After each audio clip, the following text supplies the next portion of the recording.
Yes, it certainly is all coming your way here at Waverley Park. Good evening, everyone, wherever you may be watching, and welcome to the grand final of the 1993 Foster's Cup. And it's only March, but we have a fabulous finals atmosphere and a great night for football with two sides who fully deserve to be in the finals action. Two improving sides. Remember, of course, the Tigers disappointing last year. They finished 13th, and Essendon struggled too to finish in 8th position on the ladder. The crowd, fantastic. Probably 50,000 inside and outside. Well, there are still thousands of fans trying desperately to get in before the first bounce of the ball in 5 or 6 minutes' time. Let's have a look at how both of these sides, however, made it through to the final. Richmond have been most impressive. They demolished Sydney by 80 points, and then they accounted for Hawthorn, last year's champions, by 40 points, and in their final game they beat the Lions in a close one, a thriller by just 6 points. Essendon too have looked the goods. The Baby Bombers have whipped Brisbane by 28. They defeated Adelaide by 19, and then they accounted for the West Coast Eagles in a most impressive display by 20 points. Coaches and captains for 93, a new look at Richmond.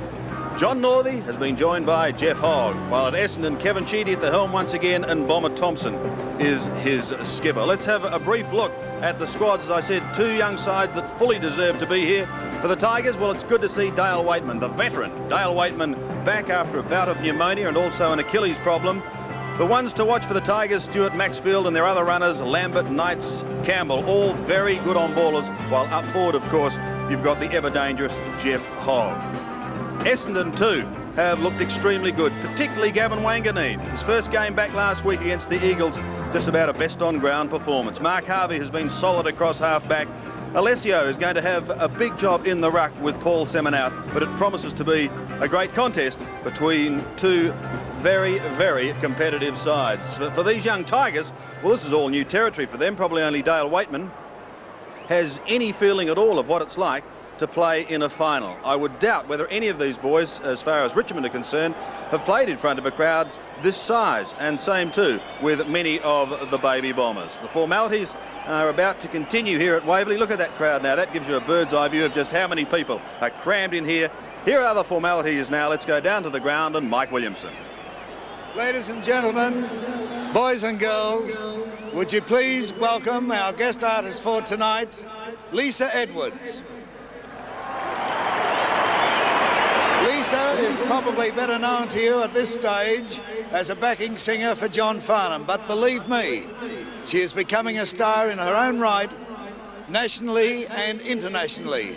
In fact, later next month, she will have her debut album launched here in Australia, and it's called Through the Hoop. Ladies and gentlemen, boys and girls, would you please stand for the national anthem to be performed by Lisa Edwards.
It's at Advance Australia Fair. The preliminaries have been completed. We've got two young sides raring to get at each other. We'll take a break and then be back with all the action in the 1993 Foster's Grand Final.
Welcome back to Waverley. Our commentators for this first quarter, Ian Robertson, Bernie Quinlan and Drew Morford.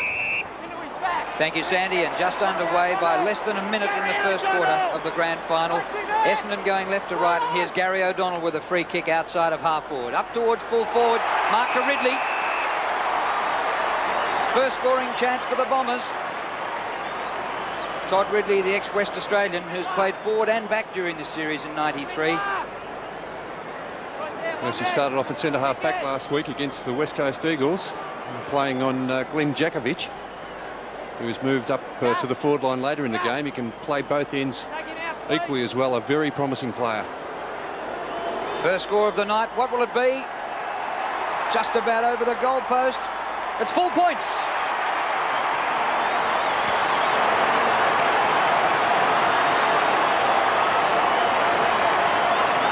So the Bombers off to a great start. They did very well last week across midfield.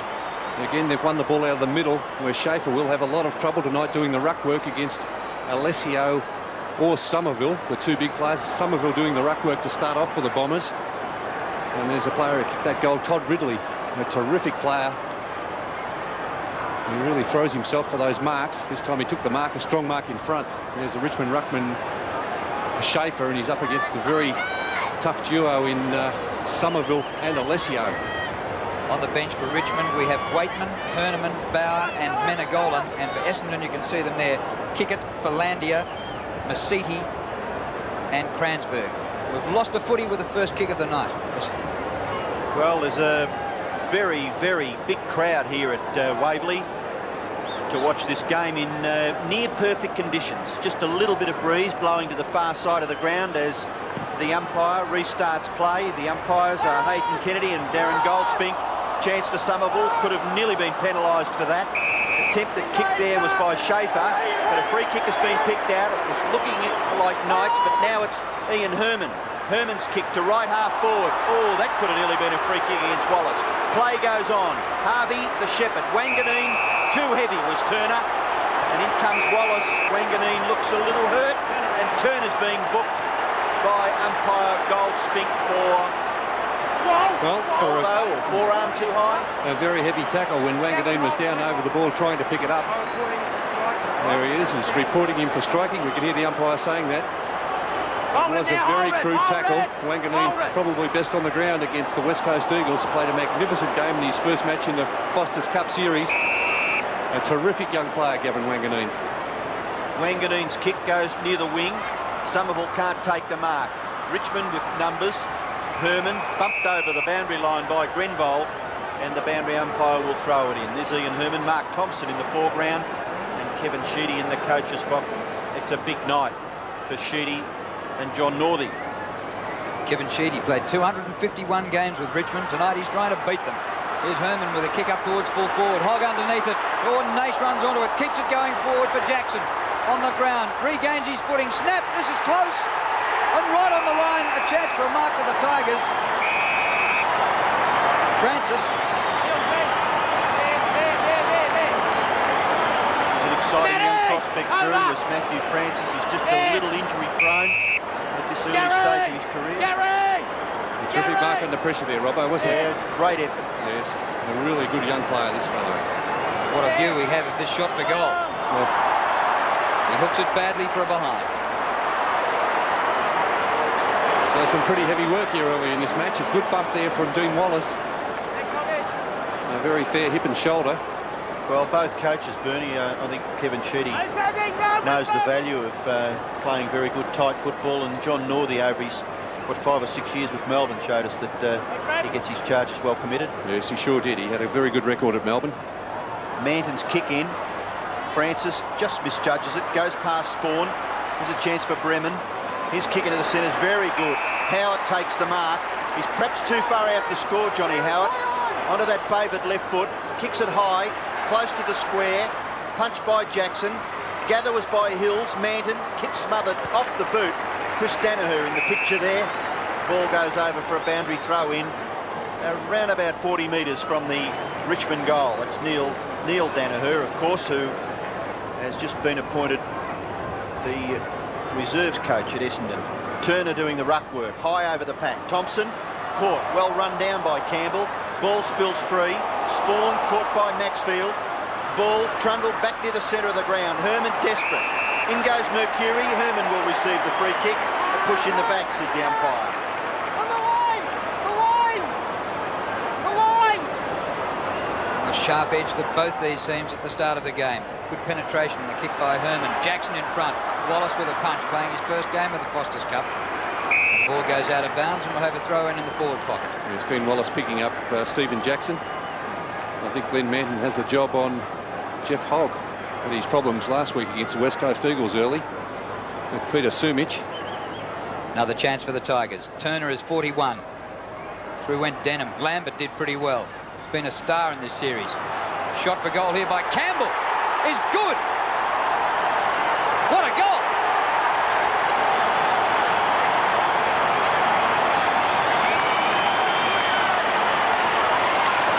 Tigers by a point. And it's a great start to this match. I think this will be a very good contest as we have a look at this in replay. Tap down, not conclusive there, but Lambert always in the middle of the pack. Hand pass out from Jackson. That's a wonderful snap there from Campbell. Terrific on his right foot.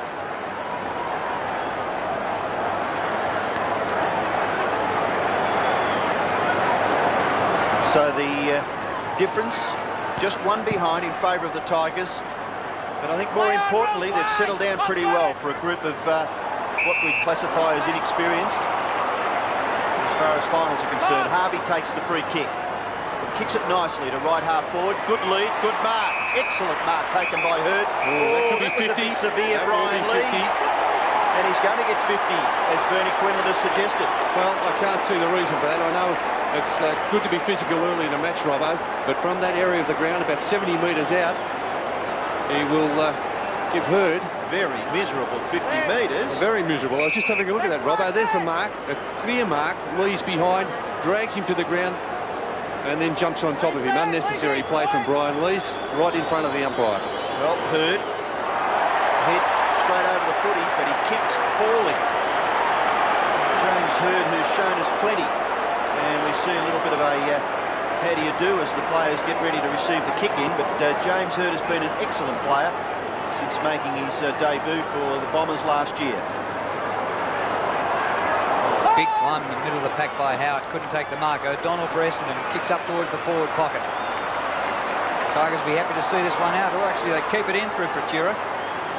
Off the ground, Mercury. No distance. And run over the line eventually by Paul Bullis, a recruit from Woodville West Torrens in Adelaide, taken in the November draft. Huge crowd here for this grand final of the Foster's Cup. I'd say, Drew, it'd probably be the biggest crowd we've seen at a Foster's Cup grand final ever. I think so. Knights, the defensive halfback, up towards centre wing. 3 against 3. Man in front. Terrific mark by Francis. Not paid. And now a free kick for a push in the back. Let him up! Let him up! Sean! Play on! He comes backwards to Campbell. One of the leading possession winners in the competition last year. Oh, Jackson should have gobbled that one. Well, he'd be very disappointed in that effort, Stephen Jackson, and there he tells us all about it. But that was a bad miss. He was 5 metres in front of Dean Wallace. And he had a chance just a few minutes ago too, and he was a bit disappointed that he didn't grab hold of it. Thompson, the kick is astray. The mark is taken strongly by Lees. Nearly run down, but gets his kick wide to the right wing position. Now Maxfield, excellent player, Maxfield. Strong kick for centre half forward, no mark taken. In there was Wallace. Oh, grabbed by the leg was Hills, but play goes on. Francis, then Thompson for Essendon. Clear for Harvey. Harvey's kick looks for Long. Grabbed when he didn't have the football. Perhaps a little ticky Touchwood, but the kick was certainly there. Long will take it. Long's kick. Out wide, Spawn. Sweeping onto the football. Spawn's kick inside 50 metres. And that's a great effort by Hurd. He's a very good overhead, isn't he? Very slippery. Along with Ridley, they're 2 Essendon players who can take great overhead marks. And a young player is James Hurd, and already quite impressive in the Essendon team. His second chance, he missed with the previous one. But this looks pretty good, is it? Just offline. So Hurd with 2 behinds to his name. There's Lees, his opponent for the evening. Well, at this stage anyway. 13 and a half minutes left, and Essendon lead by a point. Kick in by Patura. Well outside the 50. Somerville using body work, but the path was cleared for Schaefer. Off the ground goes Lees. Up forward of centre wing. Harvey meets it and goes for the boundary line mark. Harvey. Essendon's best and fairest last year. Not too many veterans in this game. Harvey one of them, and there's another, Dale Waitman, the real veteran for the Tigers, starting the game on the bench. 4 on the interchange bench in the Foster's Cup. Kevin Sheedy, for one, would like to see that go into the day competition. Here's Wanganeen. Nash with him. The ball out of bounds at half forward to Richmond. Go Tigers! Tigers fans have come out of the woodwork. They haven't been in a grand final since '82. Jackson. Straight back to the boundary line, and another throw in. Jackson, one of the imports, came from the West Coast Eagles.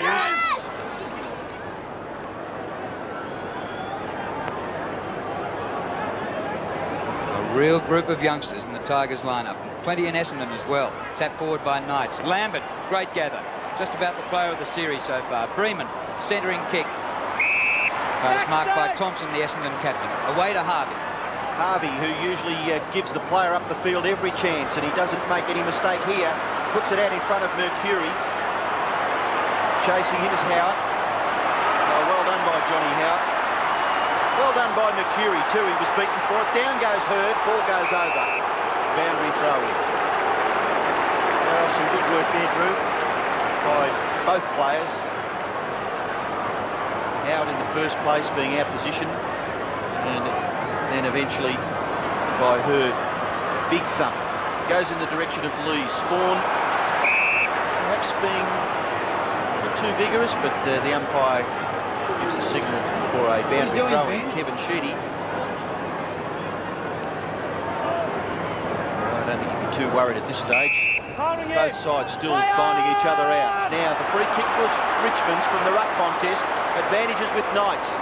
Knights' kick. Oh, I tell you what, he had a chance, though he Robbo. nearly had it. I thought he'd nearly had it anyway. But Essendon team up beautifully across that full-back line. Harvey takes it from Wanganeen. Harvey.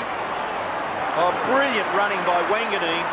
Up through right half-back into the centre. Good kick too, Somerville marks. Somerville sweeps a hand pass about 25 metres up the ground. Grenville caught by Freeman, but beats him. Goes in with the hand pass. Trouble for you, O'Donnell. Drops it in Maxfield's tackle. Socket forward by Lees.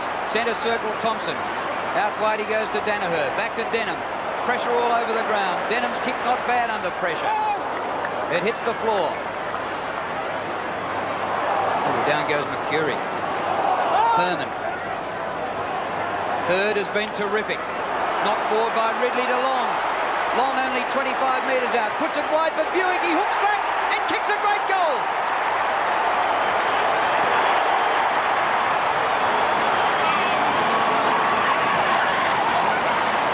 Bombers have doubled the Tigers' score. Yes, well, terrific play there by Michael Long, the player on screen. He creates so many opportunities for the Bombers. Always looking for a teammate in better position. James Hurd gets a hand pass out. A pretty scrappy passage of play there. Michael Long maybe could have went for goal himself and fed it out to the running player in Buick.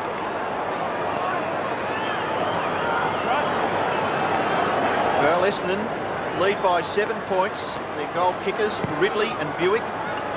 Richmond's Wayne Campbell. Lambert gets it clear, but it's really to Essendon's advantage. Lovely pick up by Mercury. Little kick not bad. Looking for Ridley, but a free kick back. A shepherding infringement, Robbo. So that's a free kick to Richmond. To be taken by Campbell. Very important player for Richmond is Wayne Campbell. High kick in near the centre. Turner can't take the mark.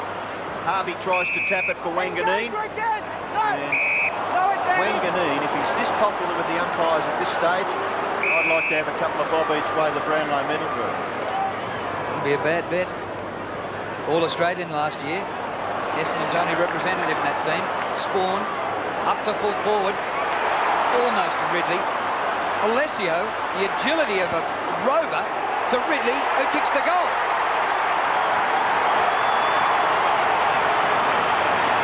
Ridley's got 2. And Steve Alessio, who spent most of his younger years playing basketball, did it like... that was terrific, wasn't it? Yes, he's very agile and mobile for a big man, Alessio. 199 centimetres, moving like a rover there. He's got so many options on the forward line, Essendon. John Norby. Oh, terrific. Yeah, they've got great skills, these young Bombers. So back with the big men near the centre. Schaefer gets the tap out, taken away by O'Donnell. Quickly gets the football onto his boot. Goes into a vacant area at right half-back, taken over by Lees. Gee, you could really be penalised. No. Be a tough call, Robbo, that. Brian Lees really had very few options, didn't he? A couple of Bombers sweating on him, and that's about all he could do. Well, I have my heart in my mouth. I don't know about the players, but sometimes they do get penalised for that sort of thing. Or attempted kick off the ground by Long. Young runs into Herman. Long, well tackled. Knights, very polished player. One grab man is Matthew Knights. Kick to the half-forward area. Jackson falling over. Yes, He's got to improve a little bit, doesn't he? That man again, though, Wanganeen, right on his hammer, affecting that spoil. Peter Philandia on the bench there for the Bombers as a boundary throw-in takes place just in Richmond's forward half. Here's Wanganeen, Robbo's favourite. Knights. Knights grab. Will take the free kick. Beat Wayne Campbell by 1 vote last year in Richmond's best and fairest. So he's bulked up a bit, doesn't he? Kick by Knights. Not great penetration. Hogg at the back. Jackson, can he keep this in? Runs out of room about 15 metres around from the behind post. Stephen Jackson kicked 7 goals in the Tigers' opening game against the Swans, including 5 1/4. This is Turner against Wallace. Naish buried, attacked by Hills, and the ball out of play. Well, there's not much of him, Chris Naish, but he really is a goal sneak. And he's kick it. Kransberg on the bench. Little kick out. Thompson for Essendon. Good kick. Gee, there's some space here. Bounces nicely for Spawn and gets around onto his favourite side. He's got plenty of time to lope away and kick it into the left forward pocket. And in the finish, really wasn't quite as good as what Kieran Spawn would have thought. No, he blazed away. They really should have made better of that scoring opportunity. He's got a slightly awkward kicking action. It didn't come off the boot at all well, did it? I think really in the end he was just trying to kick the goal rather than worry about the forwards, and it just tumbled off the boot. Alessio and Bullis. That's Barry Young, number 20 for Richmond. Michael Long. Ball goes to the back. Maxfield. Just harassed a little bit there. Through comes Knights. Kick off the ground. Back towards Hills. Hand pass for Harvey. His in turn be chopped off by Bremen. Just slipping a little bit there, Todd Bremen. And the Essendon player Grenvold infringing, so Bremen will take the free kick just near centre half back. A nice kick, but a little short. Great courage, Harvey. Yes, he's a wonderful player at half back. Played there all of 92, of course. Played every game, best and fairest for the Bombers. Big Grenvold should have taken that mark, and lucky now to get the free kick.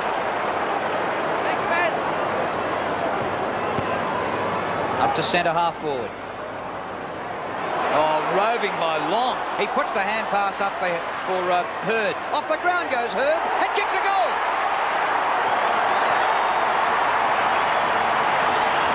Well, he had 2 misses from set shots, but he kicked a soccer. And the Bombers are 4-2 to 1-1. As Grenvold has a rest, and he's been replaced by Joe Masudi, number 52 for the Bombers. Let's have a look at the replay of this. Michael Long again involved in this passage of play.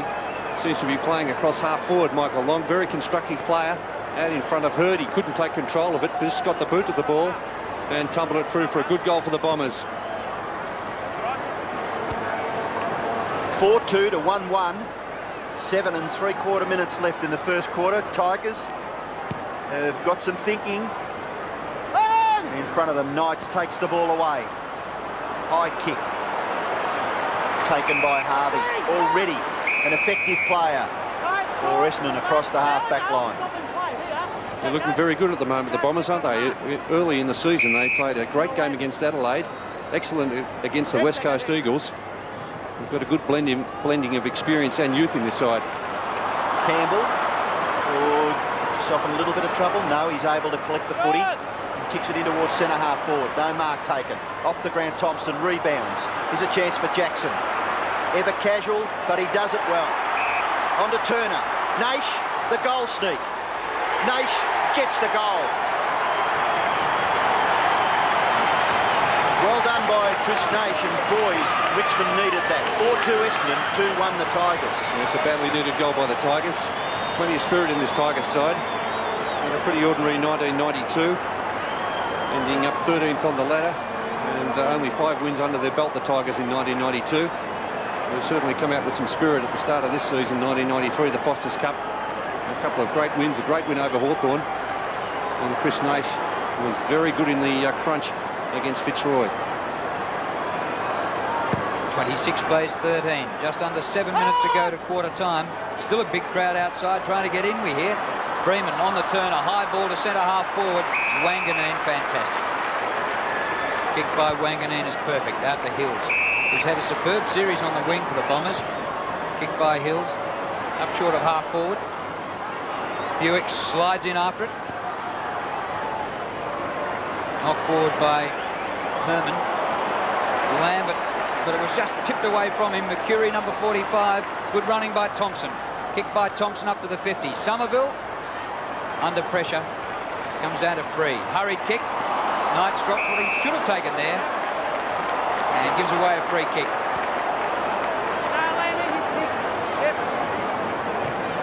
Masiti up to centre half forward. Huge packet, spills to the back. Free missed it. Buick's hand pass to Long. Long kicks the goal. Oh, it's touched. Looked a certainty, but getting back there to touch it was Bullis. And Long actually only gave it about 25% power. I think he'd written it down in the book for himself. It's maybe just a little bit too casual there, Michael Long. Wouldn't want to watch the replay, I don't think. No, Bernie, he wouldn't be happy with that. I don't think Kevin Sheedy would be. It just The goes to video show. replays at Sheeds at midnight one night and show that up. Yeah, it just goes to show you cannot relax at any stage in this game. Bullis, with his eyes right on the football, just failed to take the chest mark. Lambert working very hard at ground level. Handball astray. Under pressure though, O'Donnell, his kick in towards centre half forward. Nearly gathered by Somerville, taken away there by Campbell. Well done. Oh, that was the old flick pass, wasn't it? Maxfield, kick off the ground. Striving hard was Francis. Knights, very, very skillful. Away for Maxfield. Natural left footer, Maxfield. Kick, oh, terrific performance by Wanganeen. Man, oh man, for a teenager. I'm with you, Robbo. If he doesn't win the Brownlow this year, it'll be 1 year in the pretty near future, I would say. He's a magnificent player, Wanganeen. Punch goes back for Wallace. Oh, down he goes. Good tackle, Jackson. Cleaned up by Naish. Kick it towards full forward mark taken by Manton. Bombers out of a tight spot temporarily.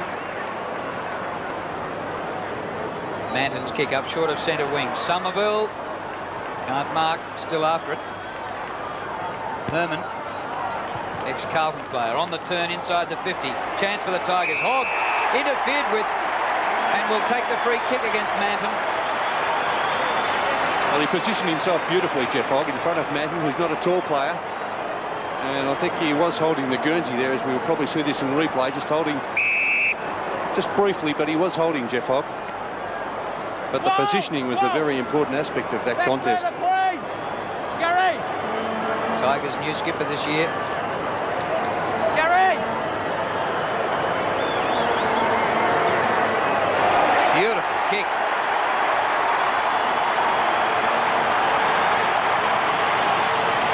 Well, it's living up to expectations this game. Yes, well, they fought back very well, the Tigers. And Jeff Hogg, it's good to see him playing at full forward. In his best position, no doubt. Let's have a look at this free kick again. Hogg, who's kicked almost 250 goals in his VFL, AFL career, just getting in front of Manton there. You could see him holding the Guernsey there with the left hand. And no doubt about that free kick.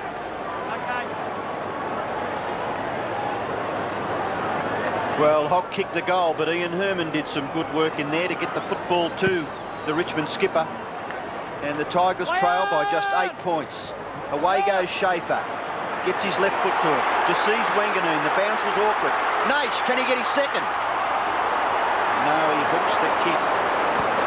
And the Tiger supporters in this vast crowd. I think they'd be calling out, why didn't he get it over the top to the skipper there, Jeff Hogg? Maybe panicked just slightly there, Chris Naish. That was the play that could have been on. Just could have drawn Glenn Manton out, and just an easy one over the top. Risky conveyance here, but well done by Mercedes in the finish. Sorry, Bernie, but that kick was very short by Wanganeen. He's able to make up for it and kicks it further afield where Chris Danaher has marked at left half back. Play on, says the umpire. Danaher's kick towards centre wing. O'Donnell can't take it. Hurd, skillfully, nice hand pass too. Mercury, just growing in stature with every game he plays, and Spawn has marked. Essendon have done well to work the ball up to the half-forward area. Spawn's kick goes across that line, where the mark is taken by Ridley, and I like him better in the forward line than in defence. Well, that was good work also there from Buick, keeping his opponent out of the contest, giving Todd Ridley the free run at the ball. Here we see Ridley, a very skilled player. That was good work. We just saw that from Buick. Take him on the edge of the picture there, keeping his man out of that contest. Well, Ridley has kicked two. He's kicking from about 40 metres out. Gets the distance, a very long kick, but it's off to the right. So behind results in that Todd Ridley shot for goal. And Essendon proceed. 4-4, Richmond 3-2. Essendon by 8 points. Well, I'm not kidding. If there are people still trying to get in, by the time they all get in, there'll be 70,000 here.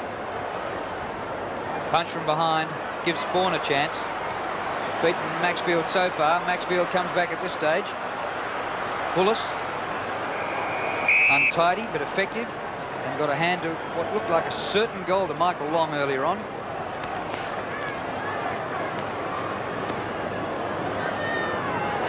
I don't know whether they've given up or whether they're still trying to get in, but this is a huge crowd. Alessio on the turn.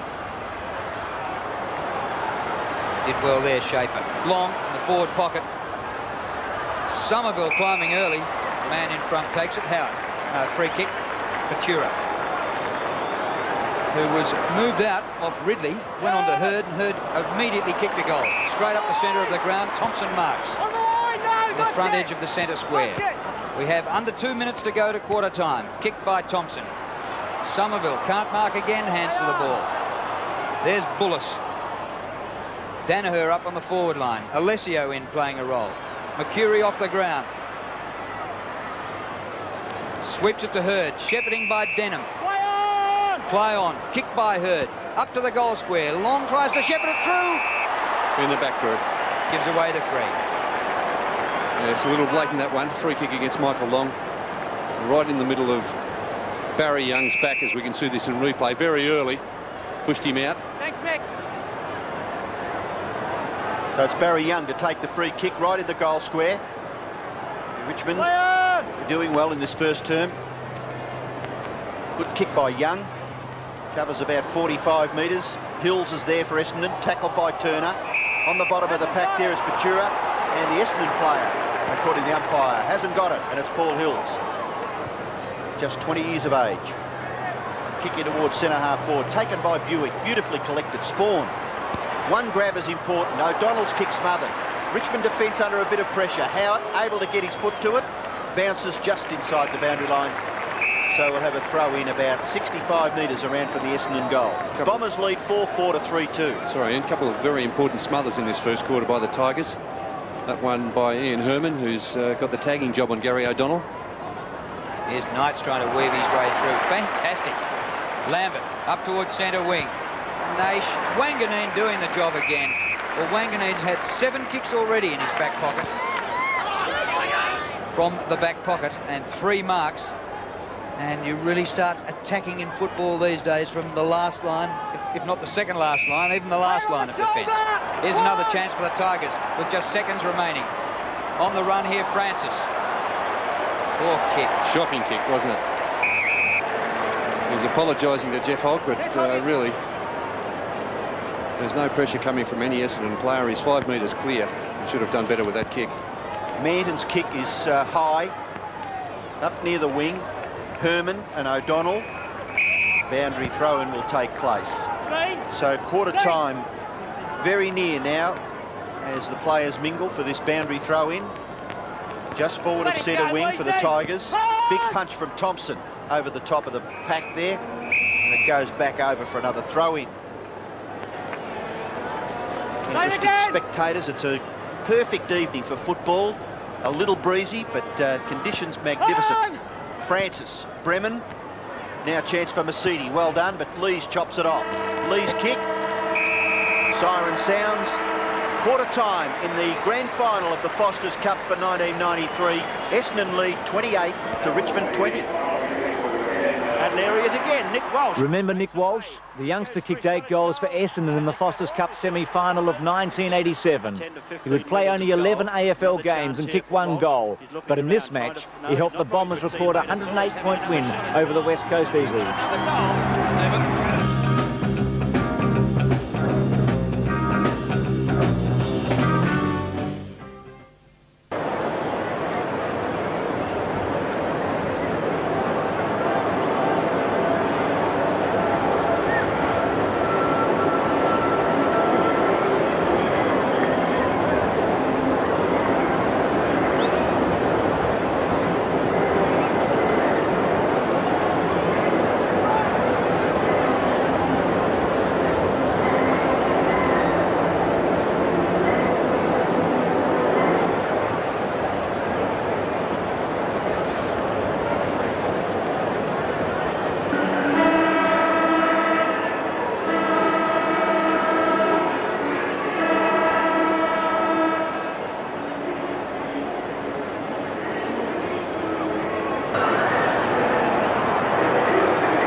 Whoever wins tonight could take an outstanding Ansett holiday at the end of the season. What better way to fly? Tonight's winners $55,000, and either Essendon or Richmond will eventually net $104,500 for their Foster's Cup action. It's quarter time though, still a long way to go. The Bombers lead 4-4-28. Richmond are 3-2-20 as we go down to the boundary line. And welcome to our telecast, Gerard Healy, as some people decide to head home, Gerard. Yes, well, that's true, Sandy. They can't get into the ground, but just a quick update on the wind. No advantage. The wind blowing straight across the ground towards the members, so pretty even at the present time. I thought it interesting Sheedy's use of Somerville in that quarter. Started him in the ruck, and McCurry was at centre-half forward. After the bounce, McCurry went on as an extra runner. Somerville went to centre-half forward. It appears that Alessio has that job this quarter, though. For the second quarter, Peter McKenna, Don Scott and Peter Landy. Thank you, Sandy. Herman goes down at the bottom of the pack, and we'll see another bounce. The debris, of course, you can see on the ground, little bits of the fireworks display still there. We saw plenty of fireworks in the opening quarter. Don, didn't we? Yeah, it's very intense, Peter, but that's what you expect in a grand final. Both sides, as we naturally expect, to be pumped up. Richmond opening a little nervously. Started to get their act together late in the first quarter. Knights, dual best and fairest winner at punt road. Slaps the ball ahead of him. Chris Danaher farms out a hand pass. I don't think O'Donnell would have been too happy with that. Kick it off the ground. Masiti gives him a bit of a hand. Ooh. Now O'Donnell, an errant hand pass, snaffled well. Michael Long, who was brilliant close to goal in the opening quarter, just runs out of room here. Lambert gleefully accepting his hand pass. Alessio won't catch him. He lumbers after him. Lambert gets his kick. Campbell, the high flyer, kicked Richmond's first goal. Knights on the boundary line, grabbed. Appear to be not in possession. No free kick. Still comes out with the football. Excellently done. Kicks to the 50. Jackson, who missed a couple of marks in the first quarter, leaves it for Hogg, who turns on the Thripney bit, kicks back magnificently, won't score, and Wanganeen, man of the first quarter, mark or free kick. Yes, Kevin Wanganeen, almost best man on the ground at the moment, finds Chris Danaher at half back. Okay, they're in. Chris Danaher to centre wing, the pack develops, and the ball forced to the ground and over the line. Halfway between centre wing and half forward. There's Craig Lambert, now Kevin Sheedy and Neil Danaher. And I was talking to Kevin Sheedy today, and I know he was very concerned about the game. They certainly haven't underestimated Richmond. Richmond's form has been terrific now. Chris Danaher on the left foot. Straight to Maxfield though. Maxfield, a long kick towards half forward. Wanganeen, almost one-handed. Chris Danaher, quick little hand pass. Back it comes to Wanganeen. Wanganeen on the left foot now. That'll be down the ground for a late tackle. The advantage paid as Masiti gets it across to Gary O'Donnell. O'Donnell to the half-forward line. Danger here for the Tigers as James Hurd races after it. Ridley was there. Now the speedy Buick. Buick goes inside to Hurd. Hurd races into goal for his second, and James Hurd has goal. Great play by the Bombers. 5-4 to 3-2. Well, it was Hurd that came out and really did attack it and set it up. That's the way you want a forward to run at the ball. We've missed there. It is there. Came out, set it up. Buick running past, then the 1-2 over the top. And Hurd, who had played on the back line in this night series, now relishing forward. He's a very clever player up forward who knows where the goals are. He kicked 6 goals against Hawthorn in the practice game. He's kicked 2 goals too tonight, and of course the best man on the ground will be awarded the Michael Tuck medal. I guess Wanganeen and James Hurd are pretty close to equal best on the ground at the moment. Be in line for that honour. Francis couldn't get rid of it.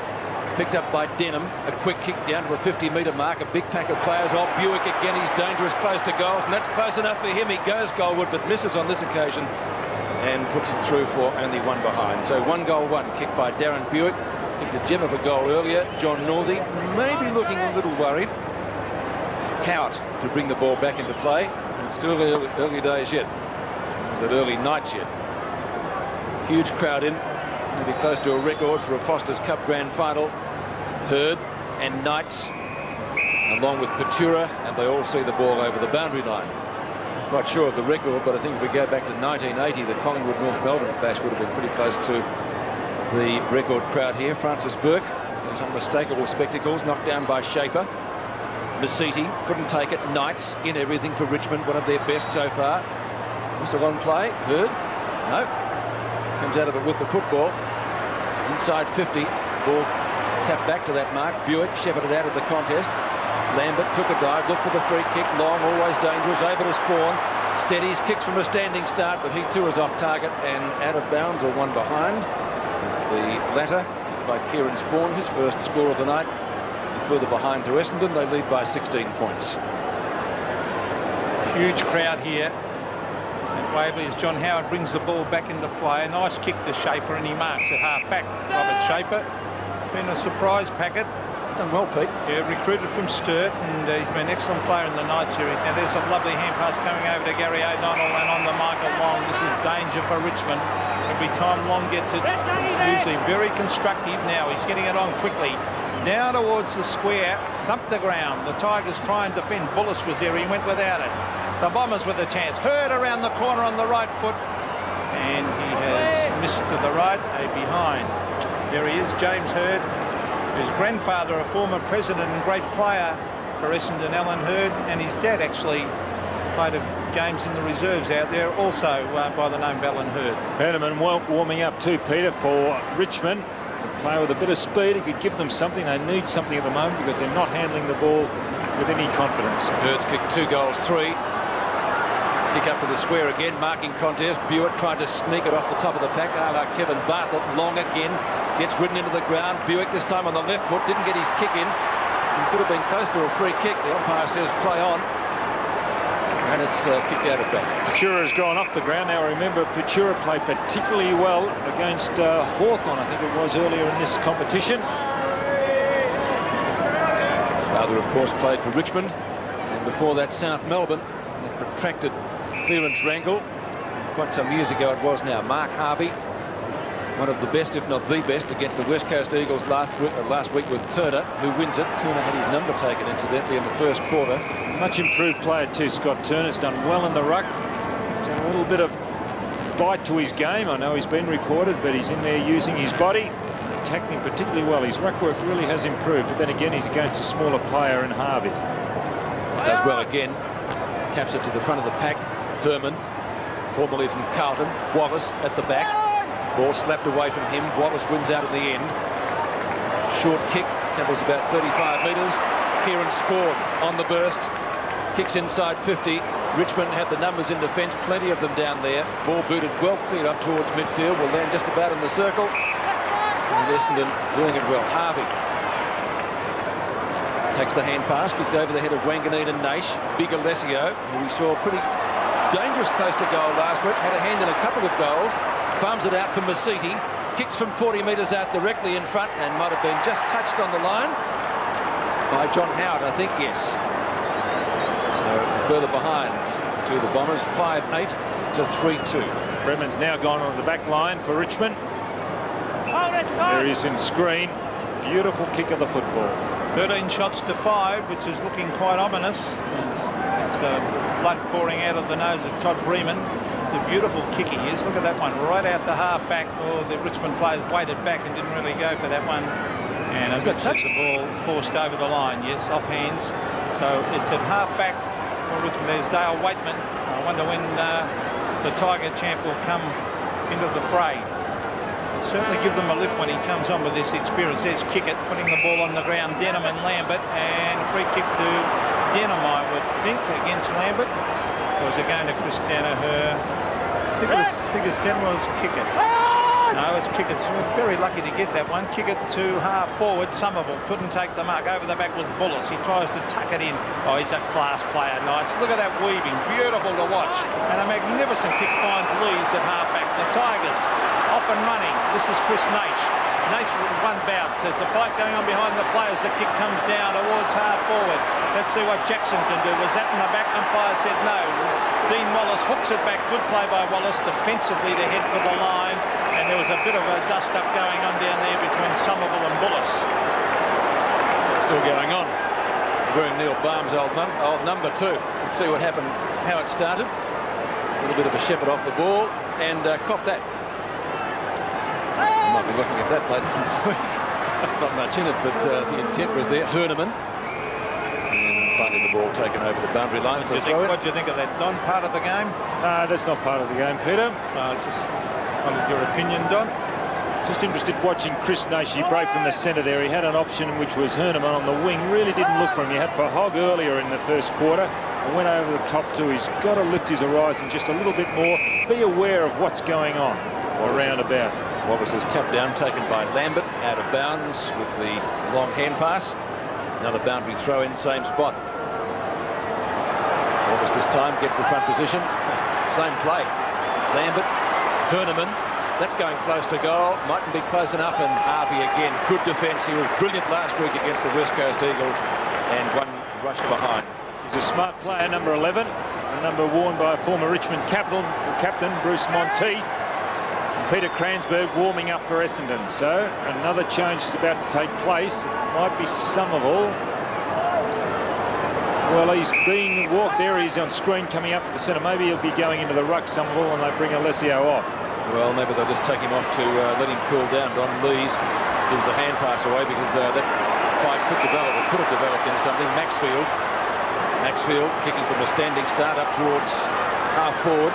Francis, can he pick it up, the big fellow? Oh, he slips over the turf. A little bit greasy after the rain we had overnight and this morning.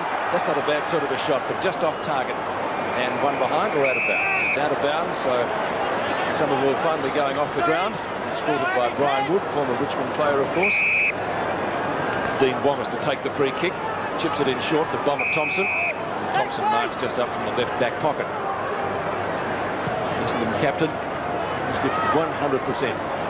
Well, Alessio, big mark, in front, used his body well, over to O'Donnell. Looking for Michael Long, one-on-one duel, couldn't take the mark, might have been a free kick, a little bit of interference, too long or against him. What was that for? Don in the back? In the back.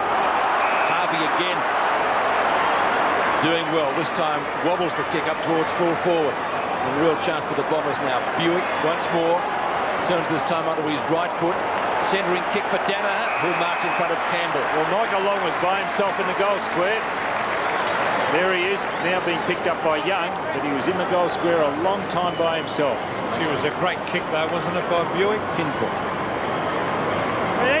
So Chris Danaher, Anthony Danaher, named in the 30 but not playing tonight. Chris's kick drifting off to the left-hand goalpost and past it, so through for one behind. First score of the evening, 1 point to Essendon. Well, the Tigers, Pete, being let off the hook here, 5-9 to 3-3, and that's a pretty dominant scoreline. You look at the number of shots had. Chris Nash going into the forward line. He's been picked up by Wanganeen. Now, they started as opponents in the back line, so obviously wherever Nash goes, Wanganeen goes with him. Chris Danaher, a beautiful mark out from that kick in by Todd Freeman. Now, again, under pressure of the Tigers. The ball put up in front of goal, thumped the ground by Barry Young. Players in hard after it. There's Long, punched away by Bremen. Hurd in after it. Now Young.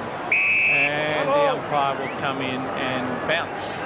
Well, Sean Denham's got the job on Craig Lambert. Now Lambert's gone onto the half-forward line and Denham's gone with him, so it's possibly why Wanganeen has gone with Nash.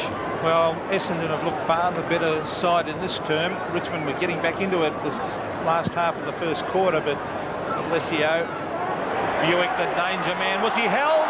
Oh, could have been holding the man on Darren Buick. Very unlucky. And eventually the ball, and Buick cannot believe it. Have a look at him. Well, he had control of the football, Peter. No, he knocked it on, then he was grabbed. That should have been holding the man. Yep. No doubt about that. Forward pocket. Alessio. Now Buick. Brings it up in front of goal. Barry Young. Oh, he's doing pretty well on Michael Long. That was great play by Young. He certainly has got a lot of ability. Nash. Oh, he went the play on. He popped one right across the mouth. So Chris Nash at half back. Oh. And the umpire calling play on now as the kick comes out towards Knights. He's playing a great game, Matthew Knights. Off he goes. Hooks it around the corner. At half forward is Campbell. Campbell back towards Knights. Still going on with it, Knights. Tremendous play by Knights. On to Turner. They've got to do something with this parade forward as it comes right out to Maxfield. He's on his left foot. He swings around. He bombs in a goal. A great long kick for a ripper.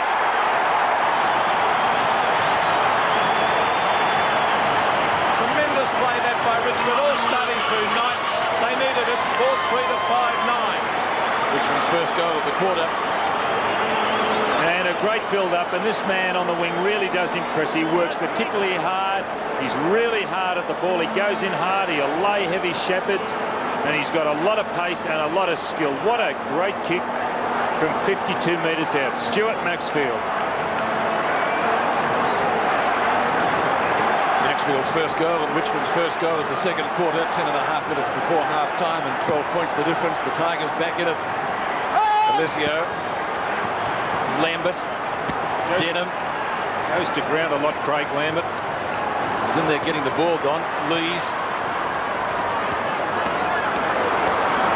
Herneman, O'Donnell. Taps it out wide. Thompson can't take it. Ball just scooped out from underneath him. That was brilliantly done. Kick up towards half forward for Richmond and the mark. Taken by Naish. Gee, that ground slippery. Campbell again. Farms out the hand pass. Here's a Tiger chant. Campbell gets it back. Goes Goldwood. 1-on-1 down in the square. And the back Hogg. And goes. Hogg second. Well, it's unfortunate for young Glenn Manton. He was in front. And Hogg, playing from behind, was very, very fortunate. Here's the build-up. Campbell just getting put to the ball. And there it is going down. Manton in front, making play, just edged under it by Hogg. And that was bad luck because the youngster was in the right position. Because he's just not strong on the upper body to compete on man at this stage. But that's the way he's got to play, in front, attack the ball. Unfortunately, it was a mistake. The Tigers have hit back hard. Essendon were getting on top. Now the margin only 6 points. What a change to the game. Essendon have peppered the goals, and this man has been magnificent, Matthew Knights. Long driving kick. Wangadine, magnificent mark too. I used that term magnificent then twice, but both those players are just sensational to watch.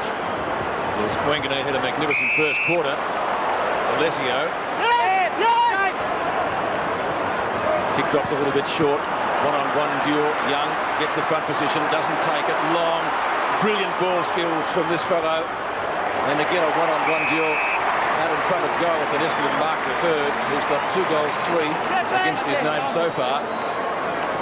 As we watch it again, the Bomber forward line, Don, pretty open.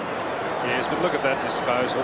When you're a forward and you've got people who can deliver the ball like that, you can lead with confidence. He looks much better on the forward line, doesn't he? Played in defence in the earlier Foster's Cup. That's a goal. He's got his third, 3-3. So I heard the leading goal kicker in the match with 3 goals, 3, Hogg 2 for Richmond, and Todd Ridley also has 2 goals, both kicked in the first quarter. Well, he's a problem up on half forward. It's a good battle between Young. There's Young. He had the job on Long. Maybe there's been a shift because he was very close to spawn Young on that occasion. But Michael Long does possess great skill. And there it was.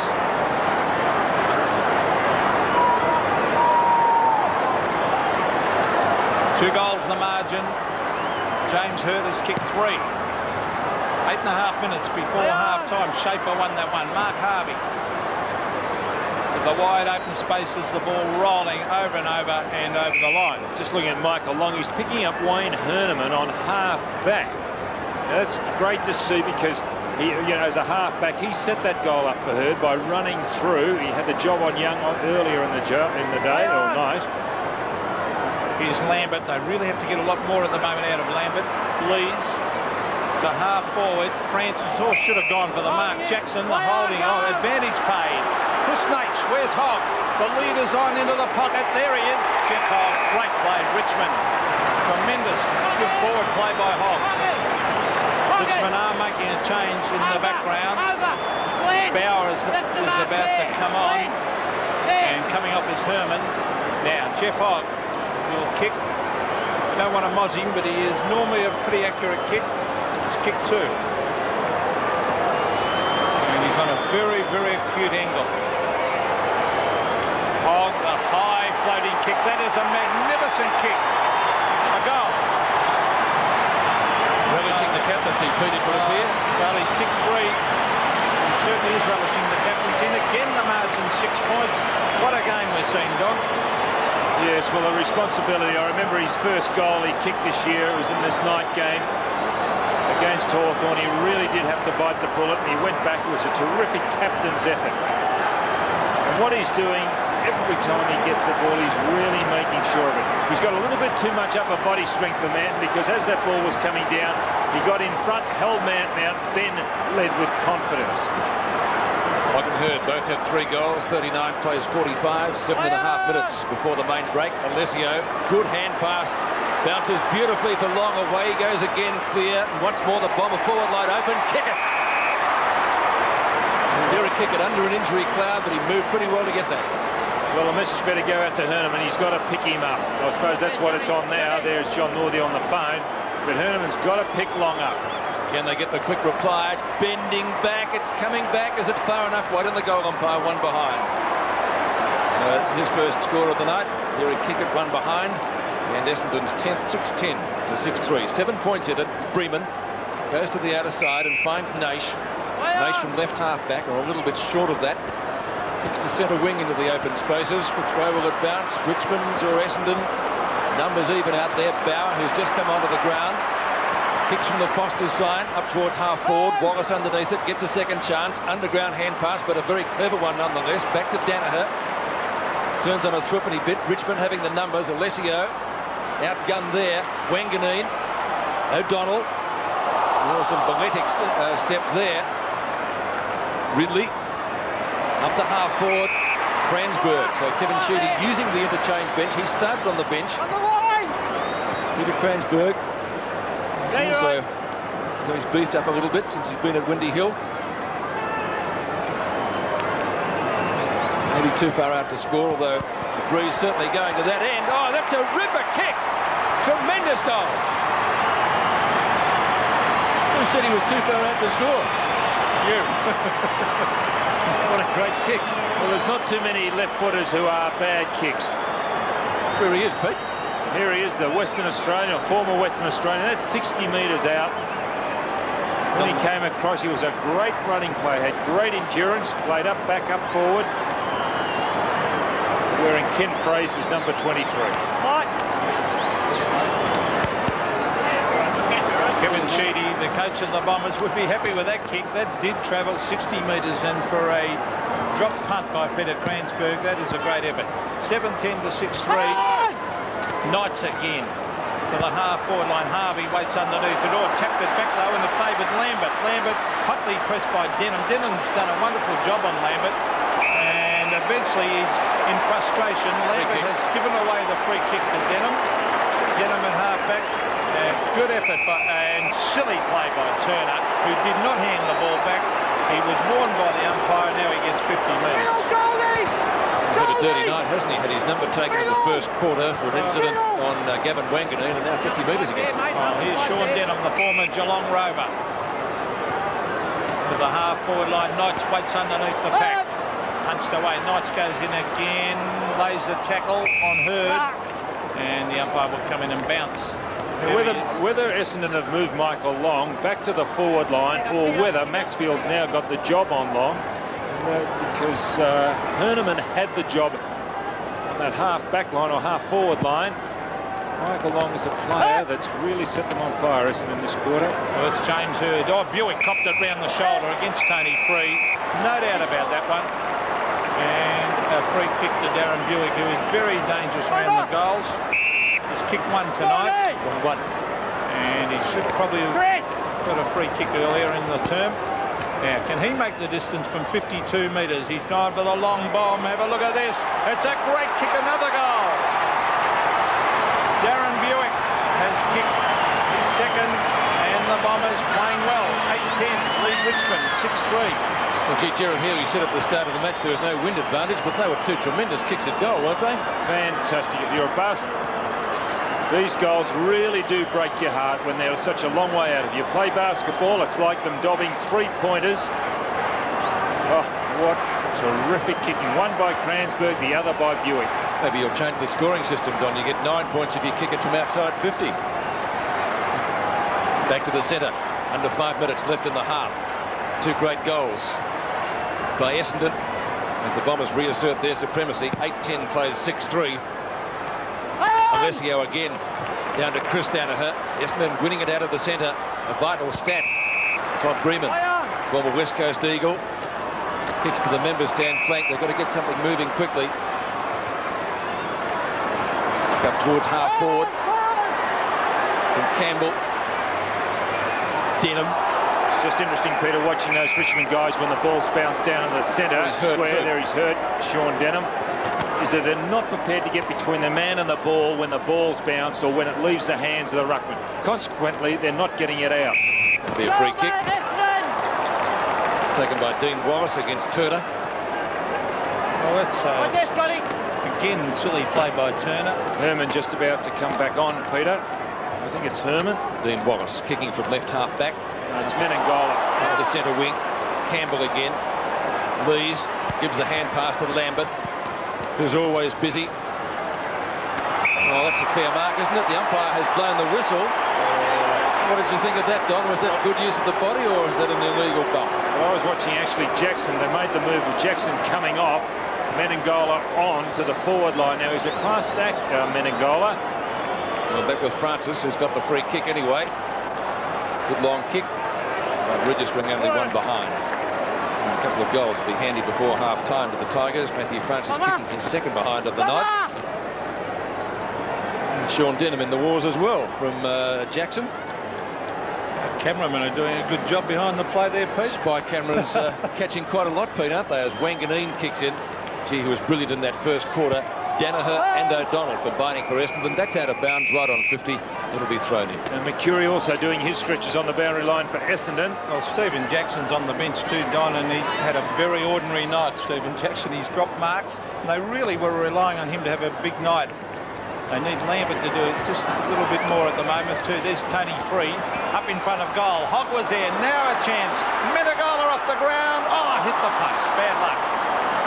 Isn't it critical? Mistakes on that full back line. Now, Mark Thompson, an experienced player, got his hands to it, fumbled it, and they were ready to pounce. They are critical. And who wants to play at full-back? Not too many players or in that on that full-back line.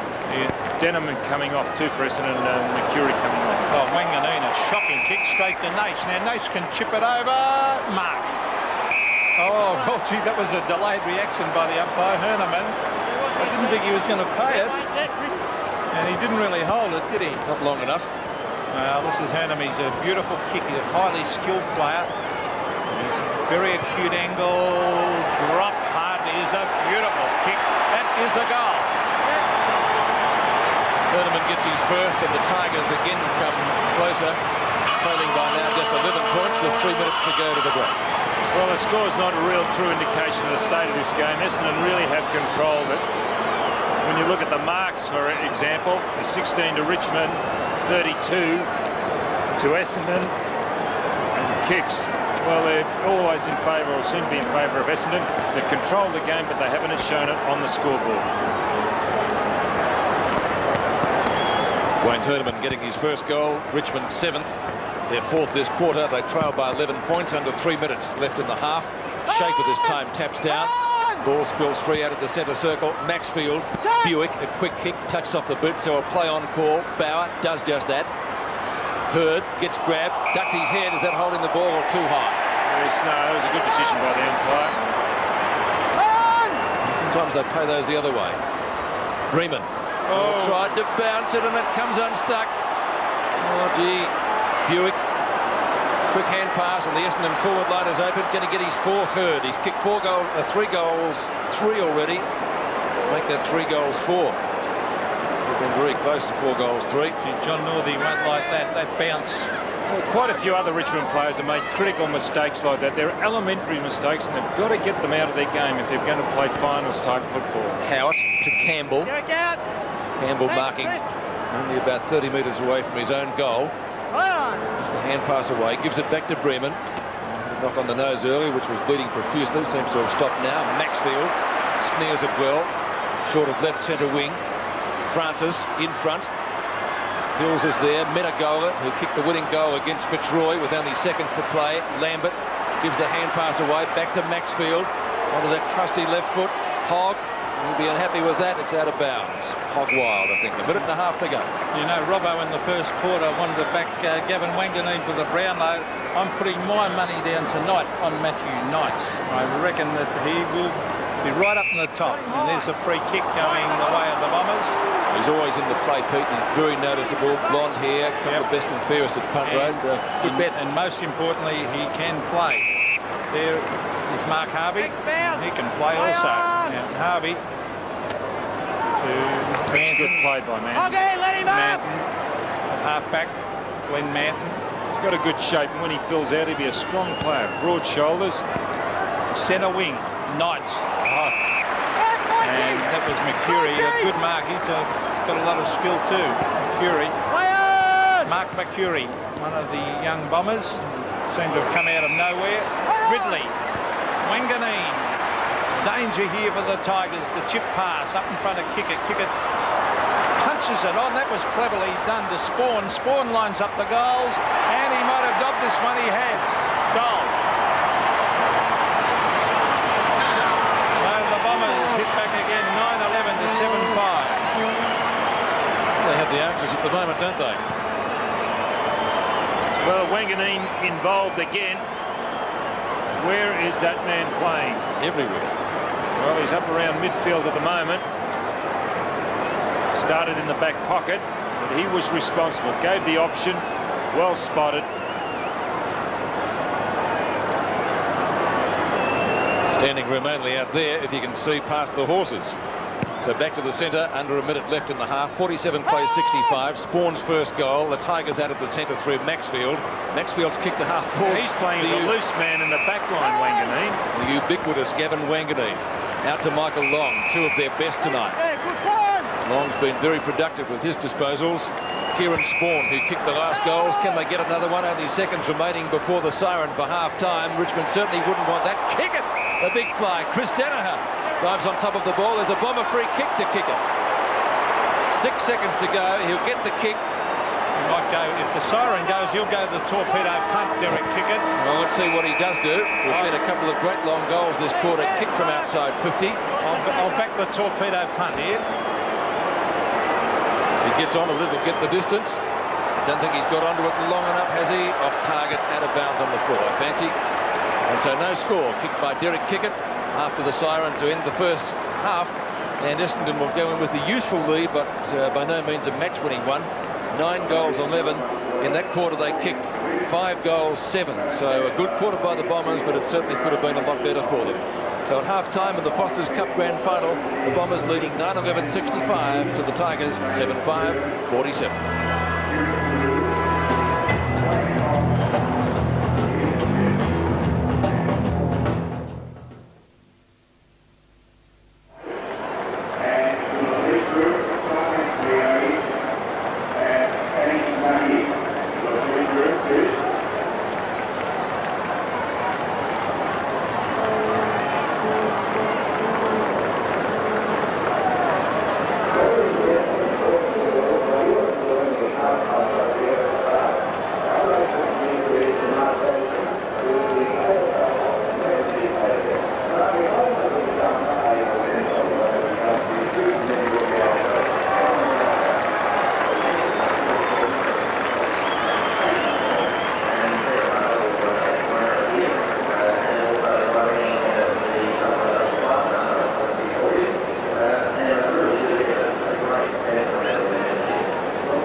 The margin was 8 points at quarter time, favouring the Bombers. In the second quarter, they've stretched that to 18. Essendon 9-11-65. Richmond a 7-5-47.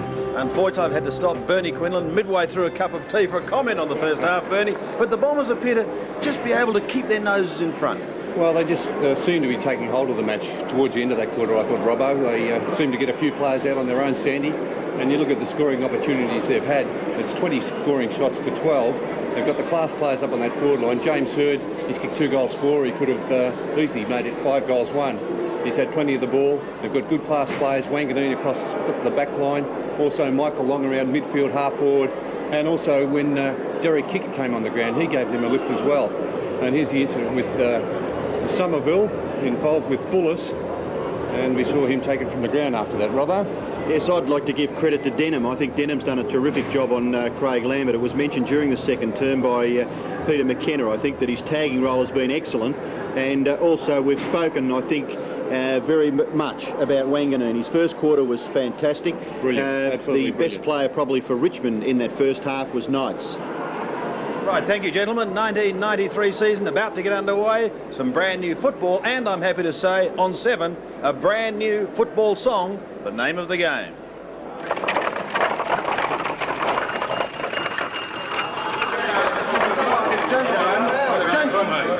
Gentlemen, please.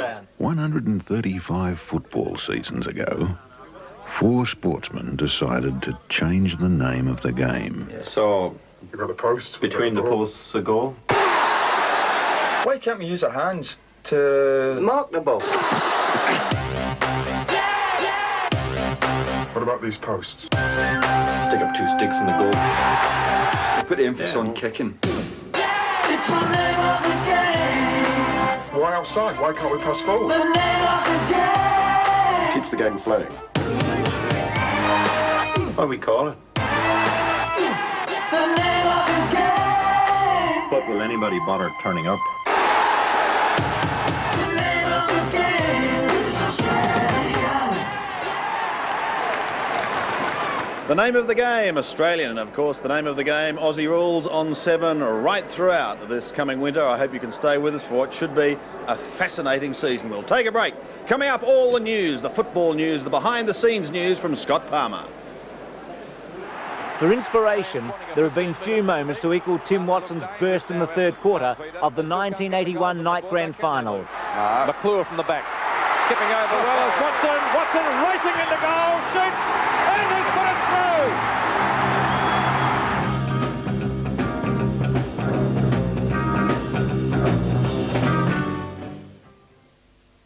And remember, if you want something for the last, that November inquiry into possible draft tampering, remember that? Yes.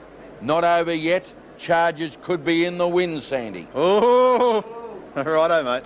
Right. I want you to fire up tonight. Okay. Welcome back. The Bombers like an Ansett jet at the moment, flying high, but we've still got a half of football to go.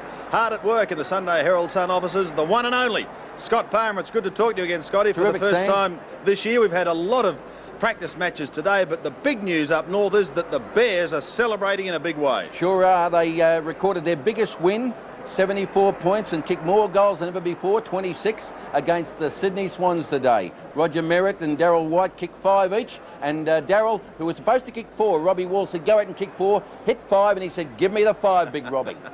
He's going to be a player. Arden Street opened their gates to Collingwood, and North did very nicely, thank you. 27 points. Wayne Carey kicked 6 goals, and Barry Mitchell made his debut for the Collingwood side, the $1 million man. He came off late in the game in the last quarter, obviously needing match practice. Sandy? Scotty, what about the Hawks? Are they back on track? They're up against the Lions. Darren Baxter, the tagger, did a very, very good job for them today. The Hawks got home by 37 points against Fitzroy. Dunstall kicked 4, and young Shane Crawford, roving with John Platten, going to be the star of the future. Geelong and Carlton, and the Cats proving too good for the Blues. 14 points. Mark Neal kicked 5 for the Cats. There's interesting news out there. Malcolm Blight said that his spies had done their homework, and they sort of believe that Tony Lockett is carrying an injury to his leg and won't play in the opening game of the season next week at Cardinia Park. Yeah. I'm not too sure about that, because Plugger said that forget the scaremongers, I'll be playing. Now, if he does play, who does Malcolm Blight intend playing on him at full-back? It looked today that, though, Billy Brownless was being groomed for the job, Sandy. Be a high-flying affair, that one. He'll hate that. Just in closing, news of that draft tampering last November. It's still not over? Still hovering there, Sandy. I believe that charges could be laid, and that's going to be bad news for a couple of clubs at the start of the season. All right, the ace news hound is back with us once again. Scotty, keep punching, won't you? See you, mate. Certainly shall. We'll take a break. Be back with the third quarter here at Waverley Park, where at the moment the Bombers hold the ascendancy to the tune of 18 points.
Tigers back out on the ground as we go down to the ground now for his boundary report, and with him a special non-speaking guest, Jared Healy. Thanks very much, Sandy. Well, with the retirement of Tim Watson, we've been left with a skeleton staff down here on the boundary, which is just as well because he's going to help us explain exactly what happened to Paul Salmon in this incident last Saturday. Here we go on screen. Paul takes a pretty good mark under some pressure there from McIntosh, and down he goes. Hand first, then he takes all his weight through that right shoulder. And if you can see here in a very short moment on our skeleton here, this is the AC joint that we had so much confusion about here. This bone here, the clavicle, has popped out. It's snapped out a acromioclavicular ligament, and that's why it's called the AC joint. There it is, the AC joint, acromioclavicular. That is now floating in the wind at the present time, and Paul will miss 2 to 4 weeks. Thank you, Jared. 3 gentlemen who are a little more solidly built: Bernie Quinlan, Ian Robertson and Drew Morfitt. About ready for the start of the second half. It's a 3-goal lead to the Bombers, even though they blazed away during that second quarter and should have been leading by more. Now they're off and running. Francis gets the hand pass out to centre wing. Long has been spectacular. Bauer with him. Bauer keeps it in, does pretty well. Little left footer, gains 15 or 20 metres. Knights put it down, beats the tackler, gets the hand pass over the top to his twin in the skill department, Lambert. Not great hand pass this time. Bauer had kept going. Well done by Bauer. Now a long kick to full forward. Hogg from behind. Naish at the front. Herneman. Did he take it out? Yes, he did. We'll have a throw in about 40 metres around from the behind post. Tigers. Sorry, Drew, I just wouldn't mind having a look at that hand pass again from Naish. If that wasn't a throw, I'll go E, I suppose, Robbo, would you say? Yes, my word. Very important that Richmond get their first score, I think, in this third quarter. Maybe his clavicle got in the way, but... That is very important because Essendon doing all the attacking towards the end of that second term. Yes, they really should have put a nail in the coffin in the second quarter, the Bombers, shouldn't they? Many opportunities. Yep. Here's a chance now for Thompson. Thompson's deep in the back pocket. He kicks it back near the wing. Nearly the mark to Bauer, but Long will make him pay for that mistake. Michael Long runs away. Lovely little hand pass for Mercury. Short kick, all right. Buick. Darren Buick looks as though he's permanent forward pocket, and gives it to Kickett. Handball away. Kransberg on the favoured left foot. Shot for goal by Kransberg. He's let himself down there. Hooked the kick and through for one behind. So Richmond breathe a sigh of relief. Turner back there to kick it back into play. Yes, Buick with his pace on that forward line has been a constant thorn in the side of the Tiger defence. He's had 8 kicks and 5 hand passes. Lambert going up for the mark, and he'll finish up with the crumbs just about. Look at that little Tiger in the Tiger colours. Number 4 for Richmond. Won a best and fairest a couple of years ago. Just lives for the game of Australian football. 66 plays 47. Richmond not out of it yet. Essendon's inaccuracy perhaps kept the Tigers in this a bit. Trouble for Young. Elwyn not in possession. He'll take a free kick. Well, Young not really expecting the free there. He lost the ball in the tackle, and in those circumstances it's play on, but he was held on to for a long time. Well, he's in 2 minds. Now does the right thing, in my opinion. Kicks it long down towards the wing to get the Tigers a little bit out of trouble. Here's a chance for Herneman. Grabbed by the leg. Maybe the advantage. Is it with the Tigers? Oh, brilliant football, O'Donnell. Knights nearly collects it. Essendon through Harvey. Bullis for Richmond. Ball fed out the back rugby style. Now Lambert forced to kick with his right foot. Up towards centre-half forward. Harvey. Bounce was good for him, but he buried by Bauer. Good decision. And the other tackler there for Richmond would have been Menegola. Away goes Bauer. Bauer's long kick to the goal front. Hogg. Kick it off the ground, Jeffrey. Oh, he just couldn't quite get his foot to it. Naish? No, it's forced over for a rush behind to Richmond when Essendon looked as though they were in lots of trouble. He probably did have time there, Jeff Hogg, to take it in possession instead of trying to kick it off the ground. Manton in a little bit of trouble, might have hurt his finger. Well, I think the ball went for a behind and Manton's fingers went for a goal. Oh, here's a chance. Francis takes the mark. Too far out to score. He pops it up short. Hogg with a charge at it. Gets underneath the ball. Chance for Naish. Missed it. Behind. bit handy. That was a rather lackadaisical shot, wasn't it, by Naish, do you think? Let's have a look at what happened to Glenn Manton here. May have been the incident where he may have come down on his hand there. Did he? Naish might have stood on his fingers accidentally. Hurd marks the kicking. Very promising young footballer, James Hurd. High kick in near the centre. Harvey marks. Certainly had an influence on this game, Mark Harvey. Nice long kick to right half forward. Spawn, tap over the top. Not quite to the advantage of his teammate. Trying to run onto it there was Buick. And the ball forced over for a boundary throw-in. The Essendon doctor, Bruce Reid, on the boundary line. Ready to examine Manton if he can get him close enough to the boundary line. Masiti going nowhere. Oh, desperate stuff by Denham. Picked up by Buick. Buick's kick into the pocket. No mark taken. Punched away from Kranzberg by Bullis. Picked up by Howard. Howard's kick. Back near the wing. Knights. He's got 3 to beat. Very, very difficult. Masiti's little left foot kick into the path of Long, who took the half volley as though it was a soda. Here goes Denham. Tries to crash through. 3 players tackle him. In goes Howard. Ball rebounds for free. Buick does some good work and keeps the ball in the half-forward region for the Bombers' boundary throw-in. Michael Long's pick up on the half volley. Absolutely superb. He has terrific skills, hasn't he, Michael Long? Somerville tries to work it to the back. Does to Danaher. He can't break the tackle. The tackling is red hot. That was Howard. Here's Lambert. Kick by Lambert off the left. Up towards Knights. Almost a one-hander. Comes to O'Donnell. Look at these tackles sticking. Harvey gets him, has a good look at Maxfield as he tried to get him high. Tapped down by Campbell. Denham flicks the ball up. It's a throw. They're away too, Essendon. Danaher running into an open goal there. Lambert comes out towards the wing where Bremen flies and takes the mark. Take some risks, Richmond. They're too pedestrian. Holding on to the ball for a long time there, Bremen. Great penetration with the kick. Up just short of the 50. Knights. Great tackle, O'Donnell. It spills to Bauer. He's on the 50, but Long corners him. Bauer centres. It brought Danaher into the play. He's got it. Masiti. And his kick to centre half forward. Kick it. Punched away from him by Lees. Ball all over the park.